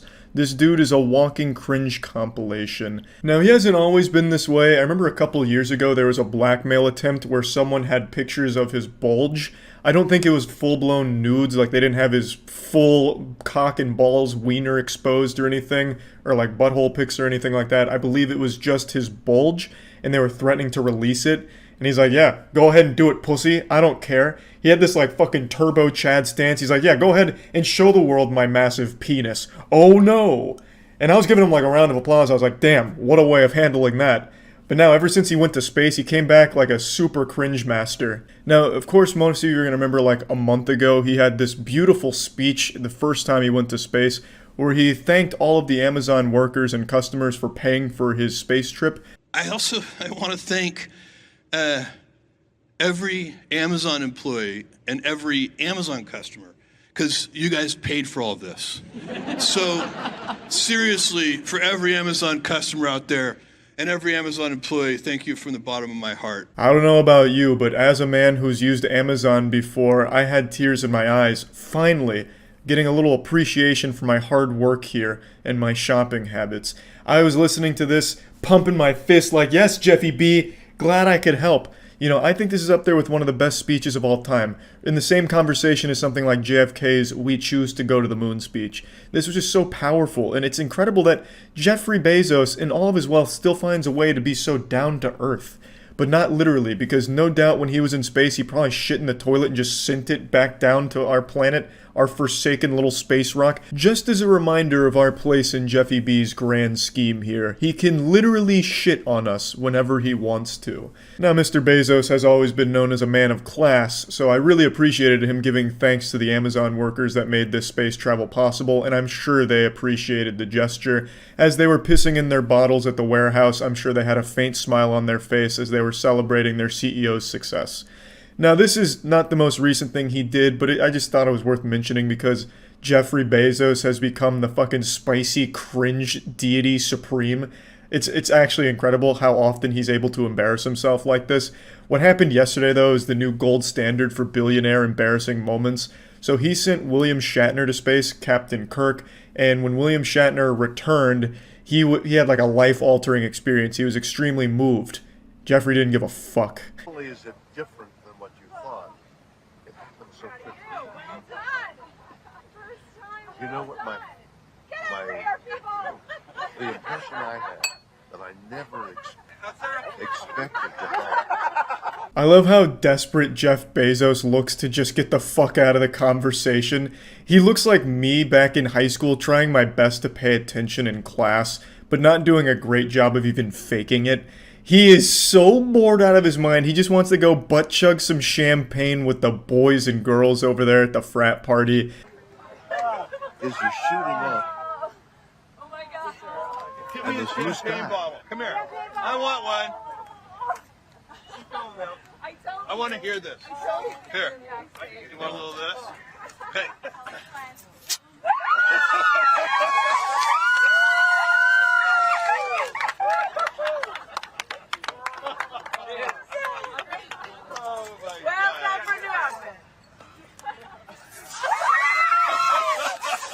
The champagne showers have begun. Smiles all around. William Shatner taking in the moment clearly. Yeah, William Shatner did seem like he was having a good time. Admittedly, I don't know why William was trying to tell it like a campfire story, hoping everyone would like gather around to listen to his wisdom or something at the Christmas fireplace or whatever. Like, it's, you know, maybe not the best time to be trying to tell some kind of profound story, but extremely douchey from Jeff to just completely interrupt him like, can you shut the fuck up, you geriatric old man? I'm trying to fucking shoot champagne, baby! Let's see some titties! We're fucking hosing everyone down as William's trying to talk. And offering him champagne is kind of a slap in the face and spitting in his mouth because William Shatner is a recovering alcoholic. And so he's just champagne showering everyone, and then he gets fucking bukkakied with champagne too, so William's just getting blasted with champagne as Bezos is clapping and laughing, all while Shatner has a history of alcohol abuse, so that was pretty cool, Jeff. Now, from what I understand, and these are all rumors and whatever, but William Shatner is apparently pretty egotistical himself, but I still feel for him here because he was very clearly moved by this experience. He played fucking Captain Kirk in Star Trek.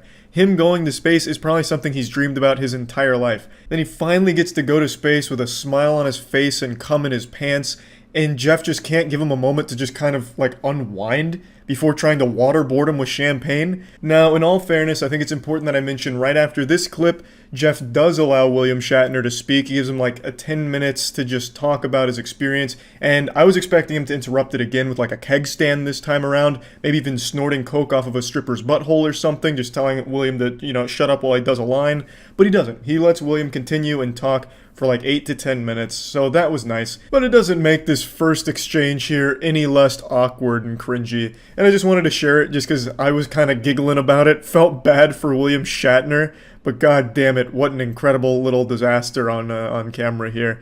And that's about it. See ya. Hey Sneeko, does this outfit look familiar? This is the same thing I wore last time I took you over my knee and spanked your bottom with some discipline. And I'm happy to report that these are back in stock and a lot more at moistglobal.com. Last time I talked about you, I used you for a merchandise push as well, so might as well stick with tradition. I bet just seeing me in this attire again has just sent you on a full-blown Winter Soldier episode with your eyes rolling into the back of your skull as you're experiencing post-traumatic stress disorder, because the first video I made on you offended you to such a high degree that you have not stopped whining since. It's already been 3 months, can you believe that? How time flies. You started shit with me by insulting me and my girlfriend out of nowhere, so naturally I responded by making fun of you in return and showcasing the reasons why I don't respect you. But unfortunately I failed to calculate just how much of a sensitive fucking loser you are, because this hurt your feelings to such a high degree it's become like an Armageddon in your brain. 3 months you have continued to melt down about this. The day after I posted my response, he went on stream and had a huge unhinged tantrum and meltdown about the whole thing, and then he sent some of his viewers over. So I was joking with them, saying like, oh, you guys must have just stopped the cuties watch party over there at Sneeko's stream, right? Welcome cucks, that kind of shit. And it got really under his skin in a big way, so he started dancing around with the gun and threatening to come shoot me. So he kept saying, oh, you're in Tampa, right? I'll come see you, waving his gun around and dancing. You wanna watch my clips? Watch my clips. Watch my clips. You want me to watch your clips? Watch my clips. These are the only clips I'm watching, you were? Now the reason he keeps saying watch my clips while threatening me here is because during the stream I couldn't watch him live because he just kept shouting slurs. So I said watch my clips to see what I was saying about you. I had to communicate via Twitch clips. And I'm sorry to be that guy, this is like the grammar police of guns, but he's a fucking imbecile, you absolute buffoon. What you have there is not clips. These are mags. They're mags, not clips, you absolute fucking dummy. The same way that this is also a mag. They're all mags. Stop saying clips, you look fucking stupid here. Anyway, sorry for the gun anatomy lesson. He was very upset, so he was threatening to come shoot me, beat me up, all of that, because I hurt his feelings, and it's been festering for quite some time now. 3 fucking months. You love to bitch about how everyone's canceling you. These soy boy NPC bots are all canceling you. It's all you do. You treat the teenagers in your Discord like they're your goddamn therapist. Just going in there to complain about the invisible boogeyman canceling you again, shaking your fist at the clouds. I also love that you treat this Discord server like it's your PR team, so you have them work on your responses on Twitter because you're not witty enough to come up with anything on your own. You have no ability to banter. You can't insult anyone. Anytime you're pushed, all you fall back on is one of 3 things: soy boy, bot, or NPC, and that's it. You never deviate from this path. Which is ironic, because you're like literally a sheep. You have 3 programmed responses. You're like the absolute worst character, side character in an MMO. It's pathetic. But I'm getting sidetracked. You love to be super public about how much you hate antidepressants and you shit on anyone who takes antidepressants, but with the way you talk in your Discord server, I'm pretty convinced that you're only 2 or 3 messages away from asking your community to source antidepressants for you under the table to help with all this mental anguish you're going through. And I think that'd honestly be a good idea. It might help you. But I'm putting the cart before the horse here. How did we get to this point? Well, I made that video about Sneeko, and I fully planned on that being the only time I ever talked about this asshole. I really did. All I wanted to do was highlight why I personally don't respect him. I know a lot of people criticize me for not tackling his points, and to that I say, bah humbug, this fucking goober didn't make any points. All he did was insult me and my girlfriend. He insulted me and my girlfriend because I made fun of one of his friend's blatantly fake stories. He resorted to childish name-calling like, I'm ugly, and I don't go outside. That's not making any points. Like, what am I supposed to debunk there? No, actually, my mom thinks I'm handsome, and so does my girlfriend, so you're wrong, factually wrong. There's nothing to debunk. The whole point of the video was highlighting why I don't respect him. I'll go ahead and briefly give you a previously on Dragon Ball Z lore recap to bring you up to speed on the points I was making for why I think he is a pathetic piece of shit, and his opinion holds no value in my eyes. Is because he publicly defends Cuties as one of his favorite movies. Cuties was a Netflix film that used real child actresses in sexual situations, so they sexualized real children. A fact that Sneeko himself acknowledges, but writes off as being okay because it's realistic, because in the real world children get sexualized. I'll say it again, regardless of what the intention of the film was, they missed the mark because what ended up happening is they sexualized the child actresses. That is a problem. Full stop. Even if the message was supposed to be the opposite, they still ended up contributing to the very problem they were speaking out against. I saw Cuties last night and it was pretty good. It's a pretty good movie. I went in ready to hate like everybody else. I saw the cover and I got clickbaited. So did you. You got clickbaited. The thing about Cuties is it's not an unrealistic film. Like, yes, it shows children in a sexual way, but this is not unusual now. And the people who are really mad about this aren't Gen Z. Imagine claiming children in sexual positions is clickbait. Yikes. That's rough. You admit that the children were sexualized. That is bad. Okay? That means the movie failed in its mission. I don't know what you don't get about that. But regardless, I'm not here to just keep hammering home the same points. Another thing that I talked about for a reason I don't respect him is because he battles with his own sexuality. He is very public about how he used to go to these swinger parties, I think he says 4 in total, over the course of like 2 weeks, where he watched his girlfriend get fucked by other men. Even telling the story of how he was literally in the bed watching his girl get fucked by a different man, moaning intensely, and it was traumatizing. Yet he recommends that everyone should try it at some point for some reason. Because this was, imagine seeing the girl you love, like, get fucked. You love her? Yeah, I do. I love her. I was about to say I love this bitch. I'm like, no, let me not say that. I love my wifey, my queen. And you allowed the love of your life to get fucked by another man. What happened to the other women? I'm crazy. The first time, as soon as I saw it, like 3 pumps in, I just got up and walked out. I'm just like, I can't do that. Like, feeling traumatic thoughts, like seeing her with another person. It's a lot. It's a lot. But I think it's something everybody should do just to test. You know what? So my point with this was, why is this the guy that's lecturing everyone on their relationships, shitting on people's relationships, when he himself is in one that makes him very upset and he can't come to terms with it? Now, if he's open about being a cuck and happy and proud to be a cuck, that's fine. But he's not. It makes him mad every single time. So why the fuck is this insecure guy the one that's the moral authority on healthy relationships all of a sudden? That was the point of me bringing up that clip. Now, that was basically the whole video. I summed it up real quick. All I pointed out is I don't respect his opinion because he defends a movie I consider to be child porn. I think any film or any production that has real children being sexualized should be classified as child porn. That's how I view it. Maybe your definition's different, but that's how I personally view that kind of content. So him defending that was beyond reprehensible to me. And him being very public with his cuckoldry and how scarring it has been, it should be a lesson and an example that he himself is not great when it comes to relationships and all these things. And I posted that and it made him extremely upset and he hasn't stopped fucking crying about it for 3 months. So, fast forward to 2 days ago. I was streaming a Moist Esports tournament and I went up to go to the bathroom. I had to take a shit. It was a double flusher. So I was on the toilet for quite some time and I saw a Sneeko post that he's posted quite a few times now and I thought, you know what? Fuck it. I'm not doing anything else right now on the porcelain throne. I'll play in the pig pen. So I did. For 3 months now, Sneeko's had this adorable little collage that he made that looks like it's straight out of a 16-year-old girl's diary with pictures of boys from her class that she doesn't like. All about people that have hurt his feelings. This is his wall of shame for people that have insulted him online. What's even sadder about it is he purposely leaves out people that he's afraid of. So Turkey Tom, for example, made a whole video talking about Sneeko and how pathetic he is. And Sneeko tried to talk a big game to him, even challenged him to a debate, which Turkey Tom accepted with jubilation. He was ecstatic. And then Sneeko kept ducking him, ghosting him. So he leaves Turkey Tom off of this list because he's afraid to actually talk to him. And he also leaves off quite a few other people, but the most notable other one that is comical for the absence is Brandon Buckingham.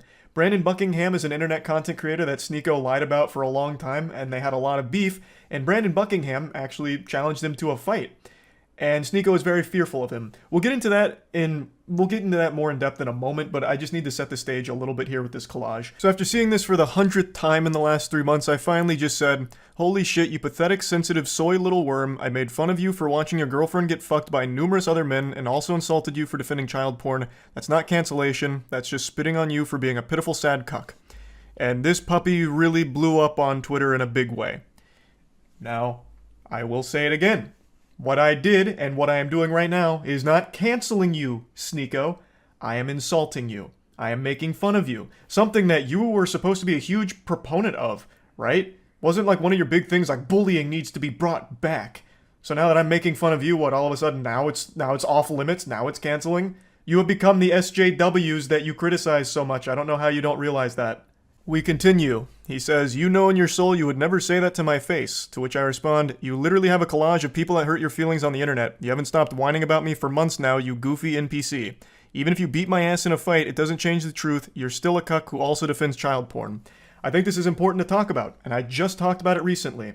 When you are getting your feelings hurt and your immediate response isn't to fire back with insults, jokes, whatever, it's to challenge someone to a fight, you've taken a huge L. You've shown that the person has got under your skin, and the only thing you can resort to is a caveman brain of, I'll beat you in a fight. Sneeko, you beating me in a fight doesn't unfuck your girlfriend from the numerous men that had sex with her in front of you. It doesn't do anything. Everything I've said still stands. Nothing changes. It doesn't even salvage your ego. All it is a pathetic fucking attempt at attention. And I don't think you believe half the things you talk about. I really think Sneeko just panders as much as possible. He himself doesn't even stand by the things he talks about. I really don't think he has any beliefs of his own. He just echoes what he thinks is going to get him the biggest audience / the most money. That's what I think. So this puffing out his chest of challenging me to a fight is clearly attention. That's what it feels like. Because you don't have the same energy for Brandon Buckingham. Brandon Buckingham is more than willing to fight you any day of the week. But with him, you don't want to do that. for some reason. Why? Do you not stand by your beliefs when it comes to Brandon Buckingham? He has said all the same things about you that I am saying about you. So why is he exempt? Why don't you want to fight him? That's so weird. This is what you said about Brandon Buckingham and fighting him. And then finally, when Brandon Buckingham is down to meet Sneeko, he's there to box him. They're both similar sizes. Sneeko would now rather just sit at home and tell jokes behind his computer. I'd rather sit at home and yell at a camera, tell jokes than, risk my manhood falling flat for Brandon Buckingham, if I lose the fight. So now it's suddenly cool to just stay at home and keep it all online. The full video here from Willie Mack is an absolute masterpiece on laying out every pathetic thing that Sneeko has ever done, said, or everything ever. So I highly recommend checking it out. I'll put a link to it in the description. It's a banger. So, as you can see, the people he's confident in fighting are ones that he feels confident he'd win against. I'm 5'6", I think he's 6'1", so the height advantage he feels very confident with. And he has every reason to. He would probably beat me in a fight. But like I said, that doesn't change anything. Everything I've said is still true. You are a cuck, self-admitted, and you have defended cuties publicly, which, by more than just me, by many, is considered child porn. You're pathetic. Beating me in a fight doesn't change any of those facts. I've also been super vocal about how I don't want to fight. Like, I'm not afraid to say, like, I don't want to get hit in the head, right? Like, I'm afraid of taking headshots.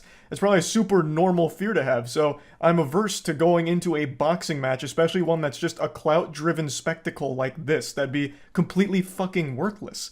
And I've been super open about that, which I'm sure you know since you keep saying that you've watched my content, so you probably know that I was never going to accept a fight in the first place. Especially since you're, like, significantly taller than me, right? Like, it wouldn't make any sense. And even though you would probably beat me in a fight, you're certainly not beating me in, like, an aesthetic physique competition, because goddamn, I blow your ass out of the water. Look at this fucking anime character physique I'm rocking. Meanwhile, you're over here with that Abercrombie and Fitch from 1998. Now, in Sneeko's credit, he did start going to the gym recently. Maybe I inspired him, and you know what? That's great. I'm glad I could have a positive impact on your life like that, Sneeko. Getting into the gym is a fantastic thing, and you're going to feel so much better. And I know you'll start seeing results soon as long as you keep at it. And then finally, our last exchange goes very similarly to the others. You're not special from the other 10 soy boys who say the same thing. If you got a problem, stop talking on the internet. Let's solve it. So I said, got your Discord still working on responses? Brother, I have no problem. You started it and I made fun of you in return. You're upset about publicly admitting to cuckoldry and get mad at me for bringing it up. You should be mad at yourself instead. Have some self-reflection.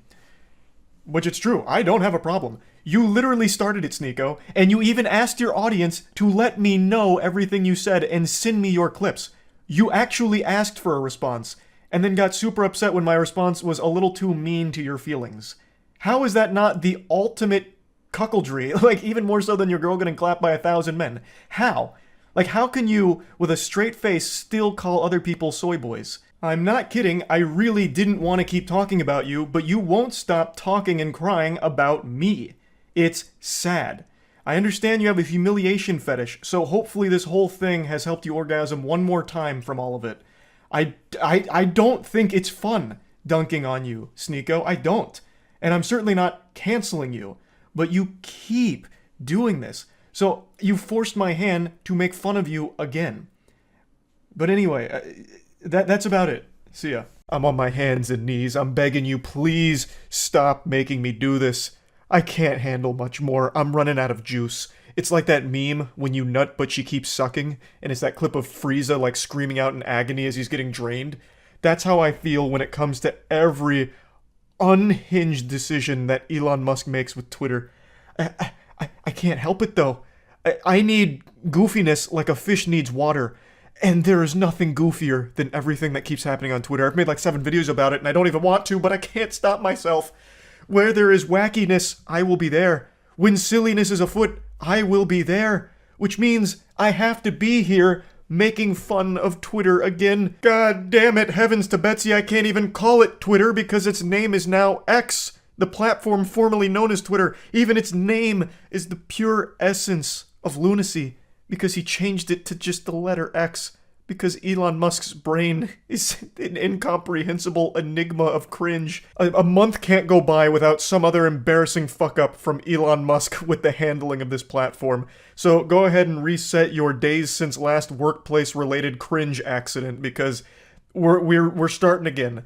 It has only been a couple of weeks since the last the last nugget of dog shit ideas from Elon reared its disgusting head, where he made the tagline for X on the App Store, "Blaze your glory." Brother, my glory is still blazing. I want it to stop. I am so tired of making fun of this platform and Elon, but I can't stop myself because he just keeps doing dumber and dumber shit. Today, this homunculus goober must have taken some ayahuasca and hatched an unfathomably ridiculous idea, stating that the block feature is soon going to be deleted except for DMs, and then even had the gall to reply to that, saying it makes no sense. It doesn't make any sense. He's absolutely right. That makes no fucking sense at all to remove the block feature. So obviously, this set everyone's glory ablaze. Now, I think what he was trying to say is that the block feature itself doesn't make any sense, which is why they're removing it, which is just delusional. And it's also not surprising because Elon Musk is the epitome of delusional. He is, if that word came to life, he is the very incarnation of delusion made flesh. He is a clown that never stops dancing and honking his nose, making me giggle and spit up, forcing me to point and laugh at him while shooting spitballs and throwing tomatoes. Like, I don't want to keep talking about every bafflingly awful decision that he keeps making. You know what I do want to talk about, though, real quick before getting back to this topic? We just made a huge change to my first ever live event coming up on September 8th. So, when it launched, there was only one ticket option available, which was for September 8th, 9th, and 10th, and you couldn't go individual days. That was because we were instructed that that'd probably be the optimal way of doing it because they've never done individual days at that venue. But after talking with them, we were able to get individual tickets available. So if you want to just go on Saturday or just want to go on Sunday, it'll be $25 for a day ticket, and it'll be like about 5 or 6 hours per day that will be there. And it's going to be just a big party, meet and greet, and it's going to be basically having a big fucking hootenanny for our Moist Esports Apex team as we win the World Championship September 8th, 9th, and 10th. So if you're interested, it's our first live event. Really excited. You can get tickets at strazcenter.org. I'll put a link to it in the description. Now, I'm sure I don't need to explain why it's a bad idea to remove the block feature, but I'm going to go ahead and indulge here because I've seen a lot of people defending this, saying, you know, we don't even need the block feature. Elon's right. It is redundant. It's useless. I'll start by explaining that there are differences between muting and blocking. The biggest one is a muted user can still follow you, see you, even quote retweet you. They can still interact with you. A blocked user cannot. A blocked user can do none of those things. It basically just cuts them off, slams the door in their face. And I've seen a lot of people saying that taking away the block feature is actually a great move for free speech because Elon Musk is a free speech absolutist. And I have to say, you are really deep in the brainwashing protocol here. You are lost in the mainframe. At its core, this is taking away a choice you as an individual get to make for yourself. It's taking away one of your freedoms to choose who or what you want or don't want to interact with. I don't see why anyone would consider this a W. Why would you celebrate having less freedoms? It doesn't make sense to me. It blows my mind. I understand a lot of people don't like to think for themselves. Having individuality is scary. It's easier to just exist in a hive mind or an echo chamber. But it's still just ridiculous to me that anyone would think that it's good, that something is getting taken away that's become such a very basic thing. So basic and so fundamental to the internet experience that it's actually one of the terms and conditions for X as a platform to even be able to be listed on the Google Play Store and the App Store. Both of these require a user's ability to block things and users they don't want to see. So if X does remove it, they may jeopardize their position on the app stores, which would be wildly detrimental to the overall health and future of the platform. So this is a decision that could potentially sink X down the line if they can no longer exist on the two biggest platforms that people download it. So it's something that I feel most people should recognize isn't good. There's nothing to be gained from losing an ability for yourself to make a choice for yourself as opposed to letting someone else do it for you. One of the main arguments I've seen in support of the block feature is that it's used by people to silence their critics. It's the town square, and you shouldn't be able to avoid criticism and hide in your bubble. And I'm sure to a certain extent there are people that'll block accounts in order to hide from criticism, but it never silences it. That criticism will always exist whether or not that user is blocked. So if we're going to stick with this whole town square shit, this would basically just be like them leaving the town square, which everyone can do. Like, it's super simple to grasp, Blocking an account doesn't just silence criticism or anything like that. And most people, I imagine, are using the block feature on bots or OnlyFans link spammers or like stalkers or weirdos, dangerous psychopaths on the platform. Like, I imagine the block feature is mainly used against like those kind of accounts, especially in the modern landscape of X where it is so much spam and so many bots. Like, OnlyFans spam has become so commonplace. Any tweet you go to, you are guaranteed to find at least 1,000 that just replies with OnlyFans links. So a lot of people block those accounts so they can't do that anymore. So it's not just poisoning all kinds of discussion on the platform. I don't see how there's a good argument that can be made for removing the block feature. Muting doesn't accomplish the same goal. It accomplishes something similar, but not quite the same. Now, if I may blaze your glory for a moment, I actually would like to speculate on how this idea may have even formed in his noodle, because I do have a working game theory.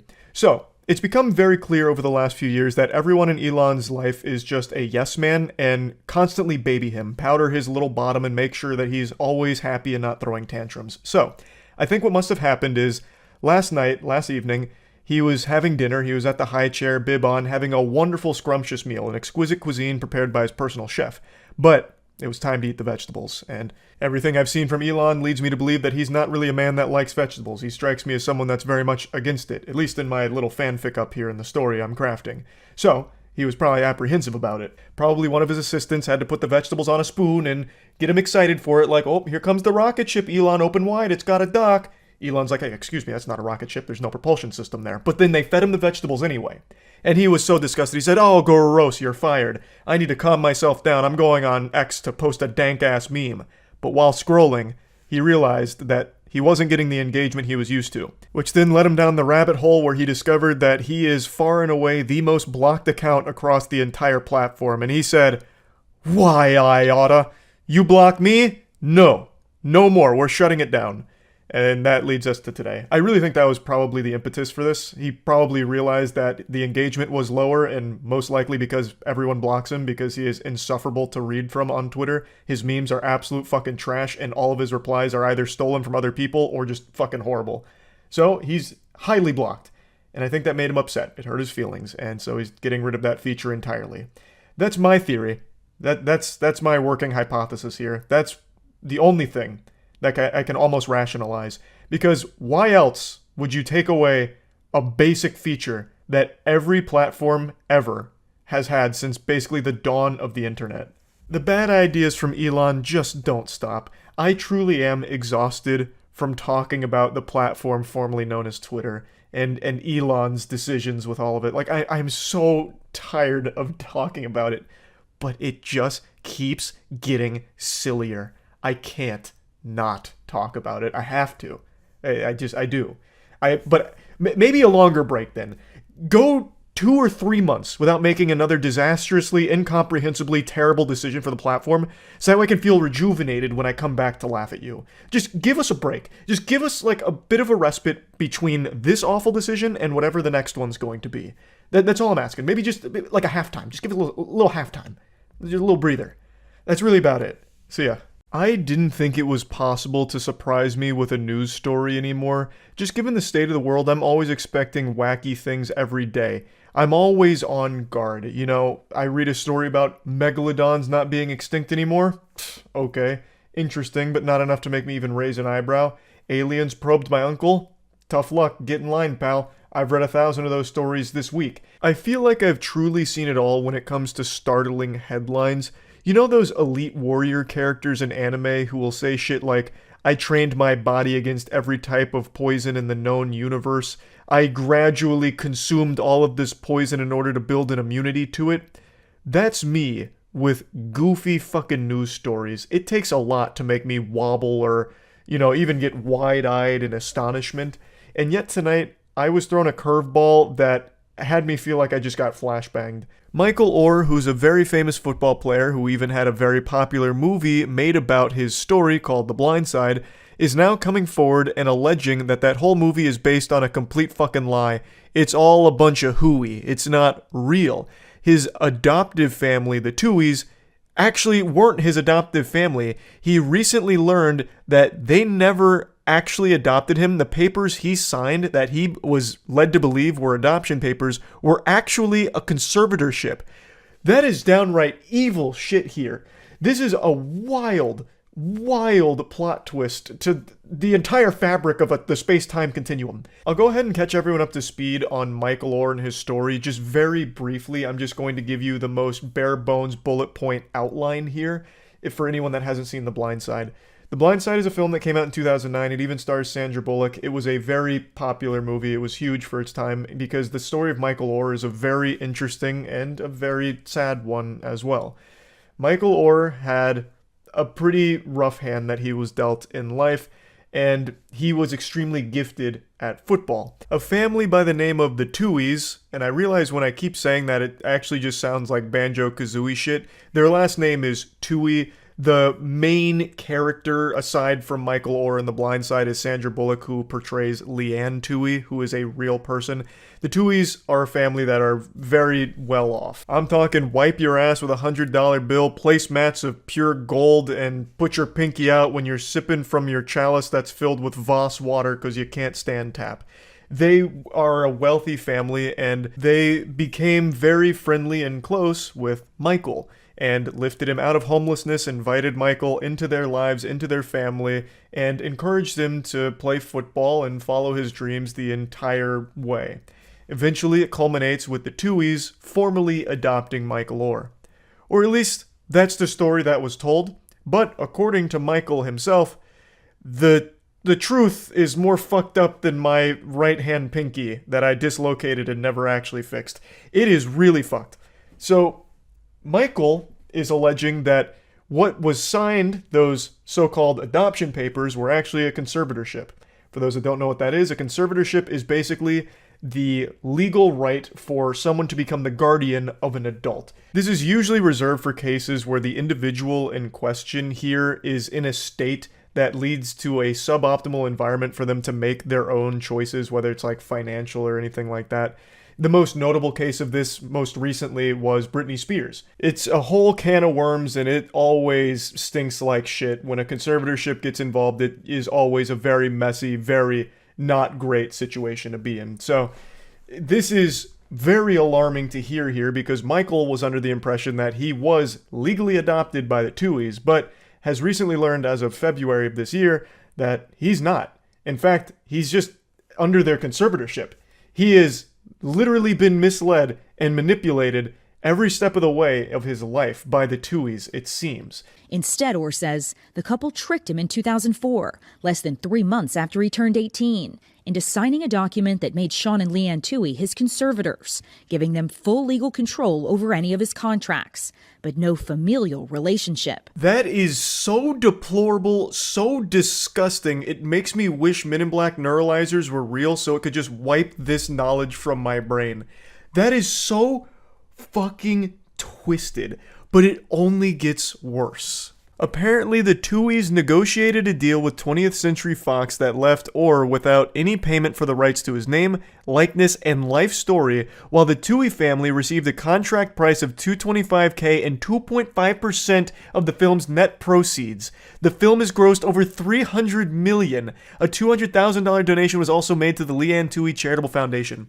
According to the petition, Oher made no money off the film, which was released after he completed his college career and would not have affected his NCAA eligibility. This fucking film won an Oscar. It raked in over $300 million and he didn't see a single goddamn penny? Mr. Krabs wouldn't sink this low.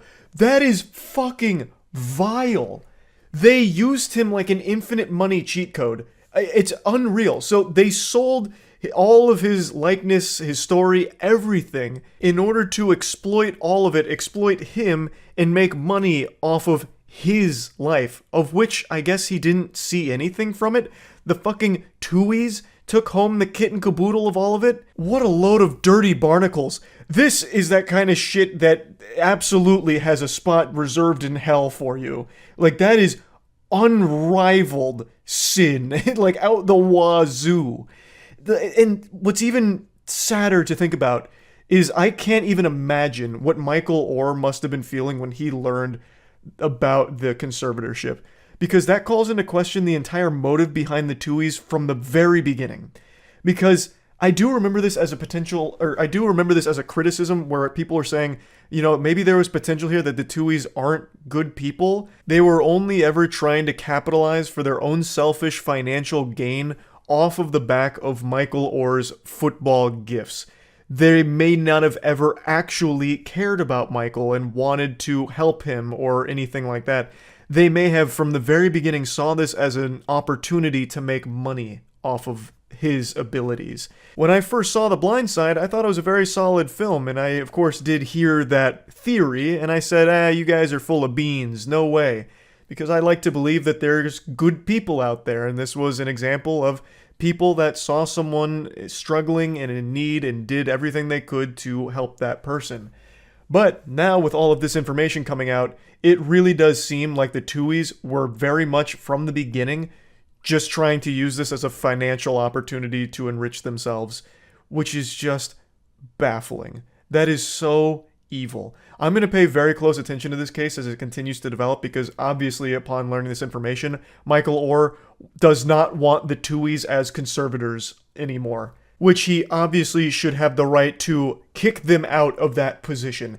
He is very clearly someone that is perfectly capable of making their own decisions and is in no need of having conservators make all of his decisions without him ever even knowing about them. He agreed to this conservatorship, allegedly, under complete deception. How this is anything under criminal, I don't know. This has to be a legitimate criminal case against the Tuohys here, assuming all of it's true. There's no way you can just mislead someone into a conservatorship and then sell everything about that person and make all of that money yourself. There's no way that's legal. There's no fucking shot. But yeah, anyway, hopefully this situation has a happy ending, and hopefully Michael gets everything he's owed from this, because Jiminy Christmas, he's gonna be owed a lot from the Tuohys here. If all of the allegations are true, that's a lot that they need to make up for. So yeah, just wanted to talk about this a little bit. That's it. See ya. What's up, everybody? It's Critical.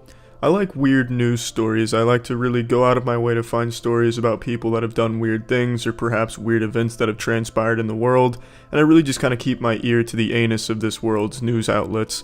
And I found one in a very unexpected place. Pretty standard news story about Ryan Lochte. If you don't know who he is, he's an Olympic swimmer who's been playing second fiddle to Michael Phelps his entire career, and I think the years of holding Michael Phelps' ass cheeks have really broken this poor man, because over the weekend, he gave us a statement about him and his friends being robbed in Rio, and it's completely fake. In his statement about this robbery, he tried to paint himself as some type of fucking action movie hero like Jason Statham. He says him and his swimmer friends were leaving a club really late, and then they take a cab, and the cab got pulled over by some people pretending to be police, and they held him at gunpoint and robbed him. And he says verbatim in his statement, they pulled out their guns, they told the other swimmers to get down on the ground, they got down on the ground. I refused. I was like, we didn't do anything wrong, so I'm not getting down on the ground. And then the other guy pulled out his gun, he cocked it, put it to my forehead and said, get down. And I put my hands up, I was like, whatever. He took our money, he took my wallet, he left my cell phone, he left my credentials.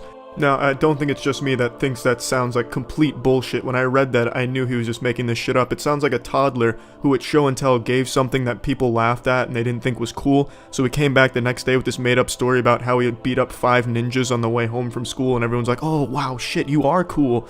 Then they feel like a big shot and their ego's boosted. I'm honestly surprised in Ryan Lochte's official statement he didn't just go all out and make up some off-the-walls shit like, I was analyzing the environment, looking for things I could use as a weapon, but there was nothing sharp. It was like a fucking bounce house, but I did see a sledgehammer in the background, and I remembered my training.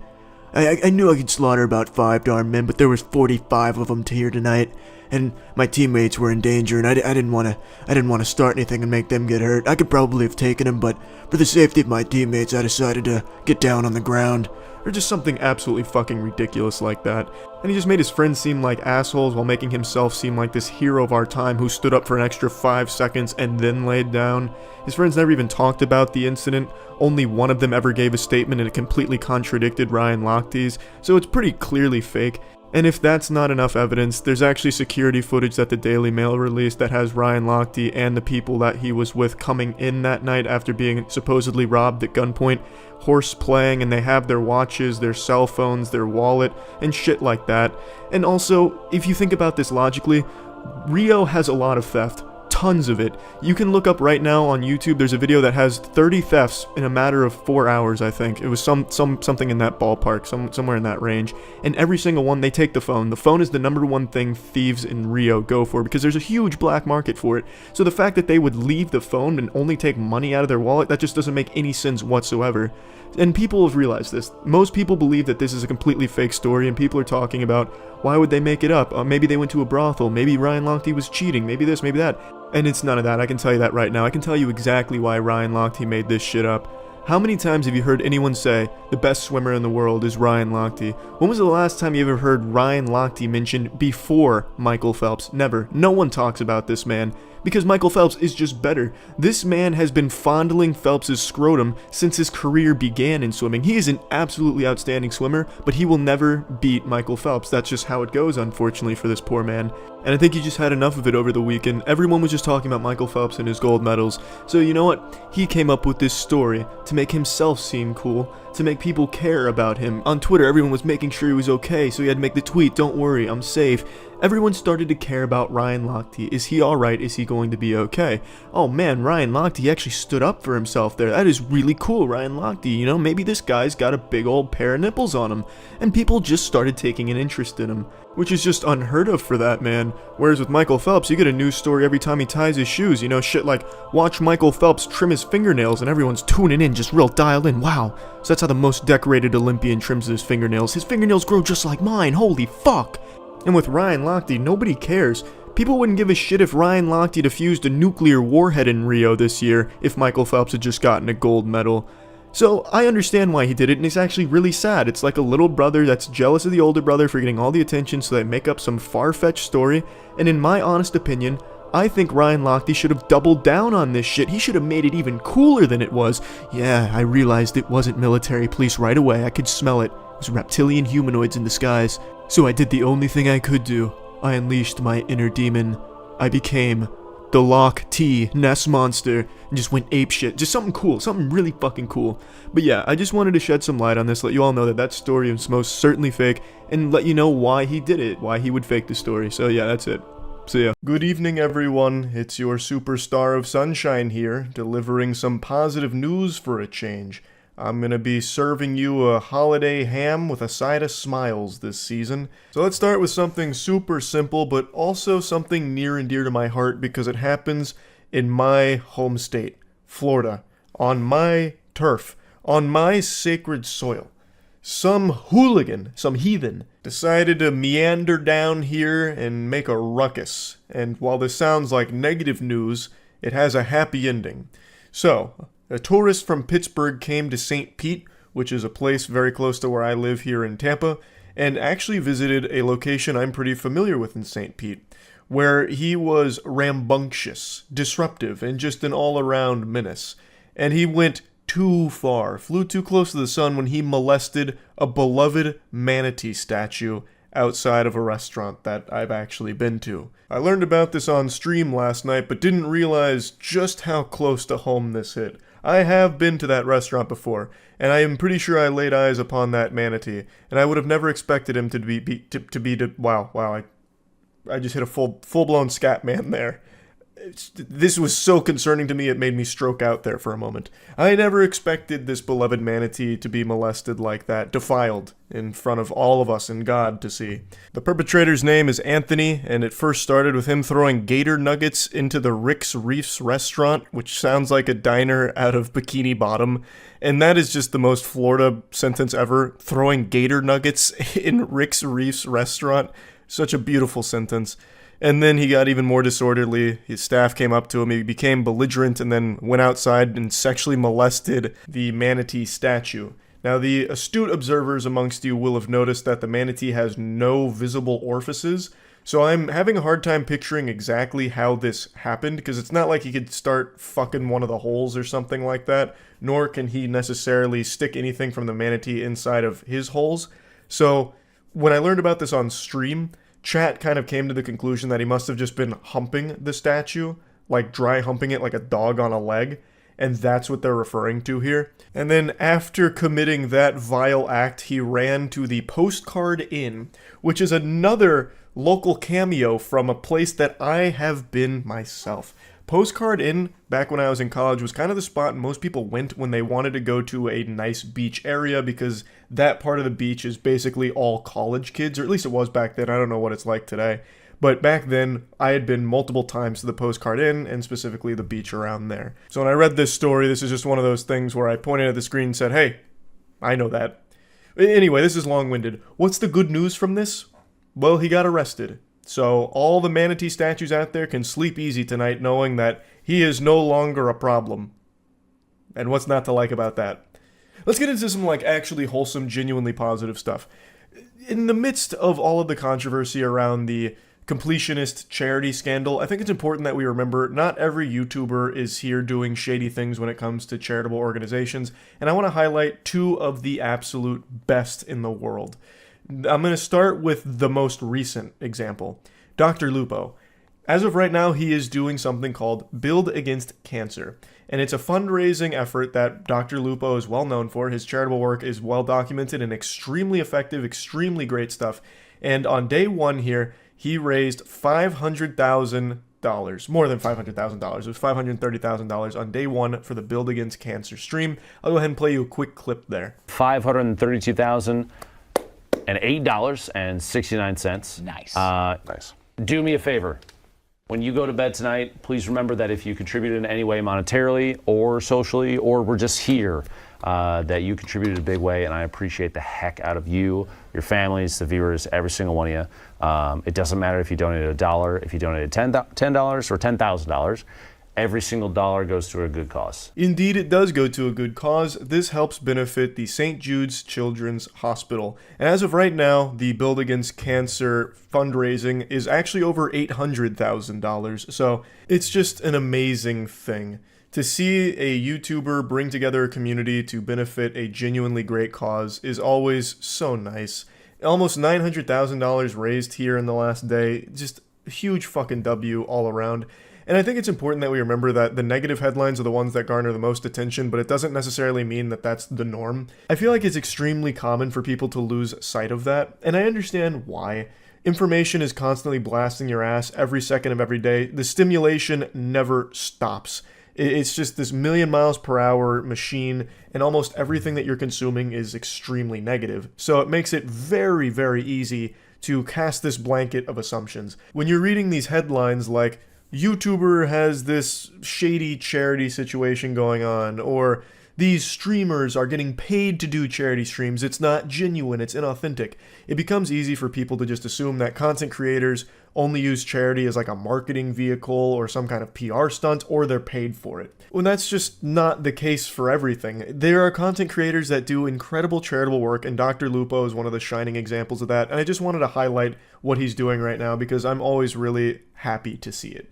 It's just something that puts a big smile on my face and really warms your heart, because who doesn't want to see some good in the world, especially when it comes to everything in the current climate of things where it's all overwhelmingly sad and miserable. And of course, I dabble in the most unhinged of tragedies, like fucking awful romantic texts and weirdos doing horrible things and other revolting stories. But it's always nice to remember that for the most part, there is a lot of positive stuff happening as well. It just doesn't garner the same attention because people just brush it aside. They'll be like, oh, thumbs up, cool.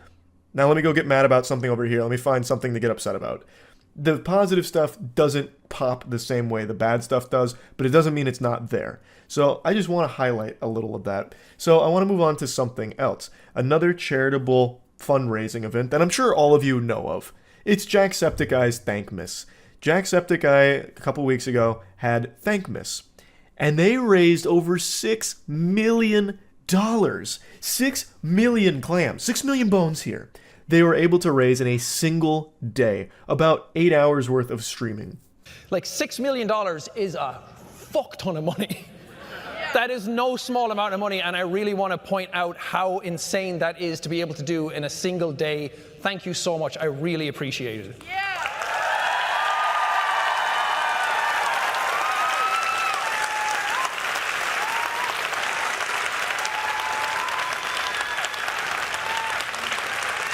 So, on behalf of me, on behalf of the entire Thankmas crew who put this on every single year, we're so proud, we are so grateful, and we'll be back next year. Thank you so much, and good night. $6.3 million raised for the World Central Kitchen from Jacksepticeye's Thankmas in one day. That is so incredible. It's always amazing to see content creators use their platform in a way like this where it benefits so many people and has this wide-reaching effect of helping others. And I just have a huge amount of respect for not only Sean, but Dr. Lupo and all other YouTubers that also do similar things. This isn't rare. There really are so many creators that try and use their platform for good and do things like this, raising money for charitable causes, or even if it's not directly financially trying to support a cause, they do other things and other methods of trying to support something or someone to help. And I just always want to give a huge, warm thank you to the people that do. But anyway, I just wanted to make this video as a reminder that there are incredible things happening. It's not all bad, it's not all negative, and I wanted this to just be a little uplifting, happy video. Like, yes, constant negativity is flooding your feeds, fucking poisoning your eyeballs, but don't let it blind you to the good that is also happening at the same time in the world. So, I just wanted to talk about this a little bit. That's it. See ya.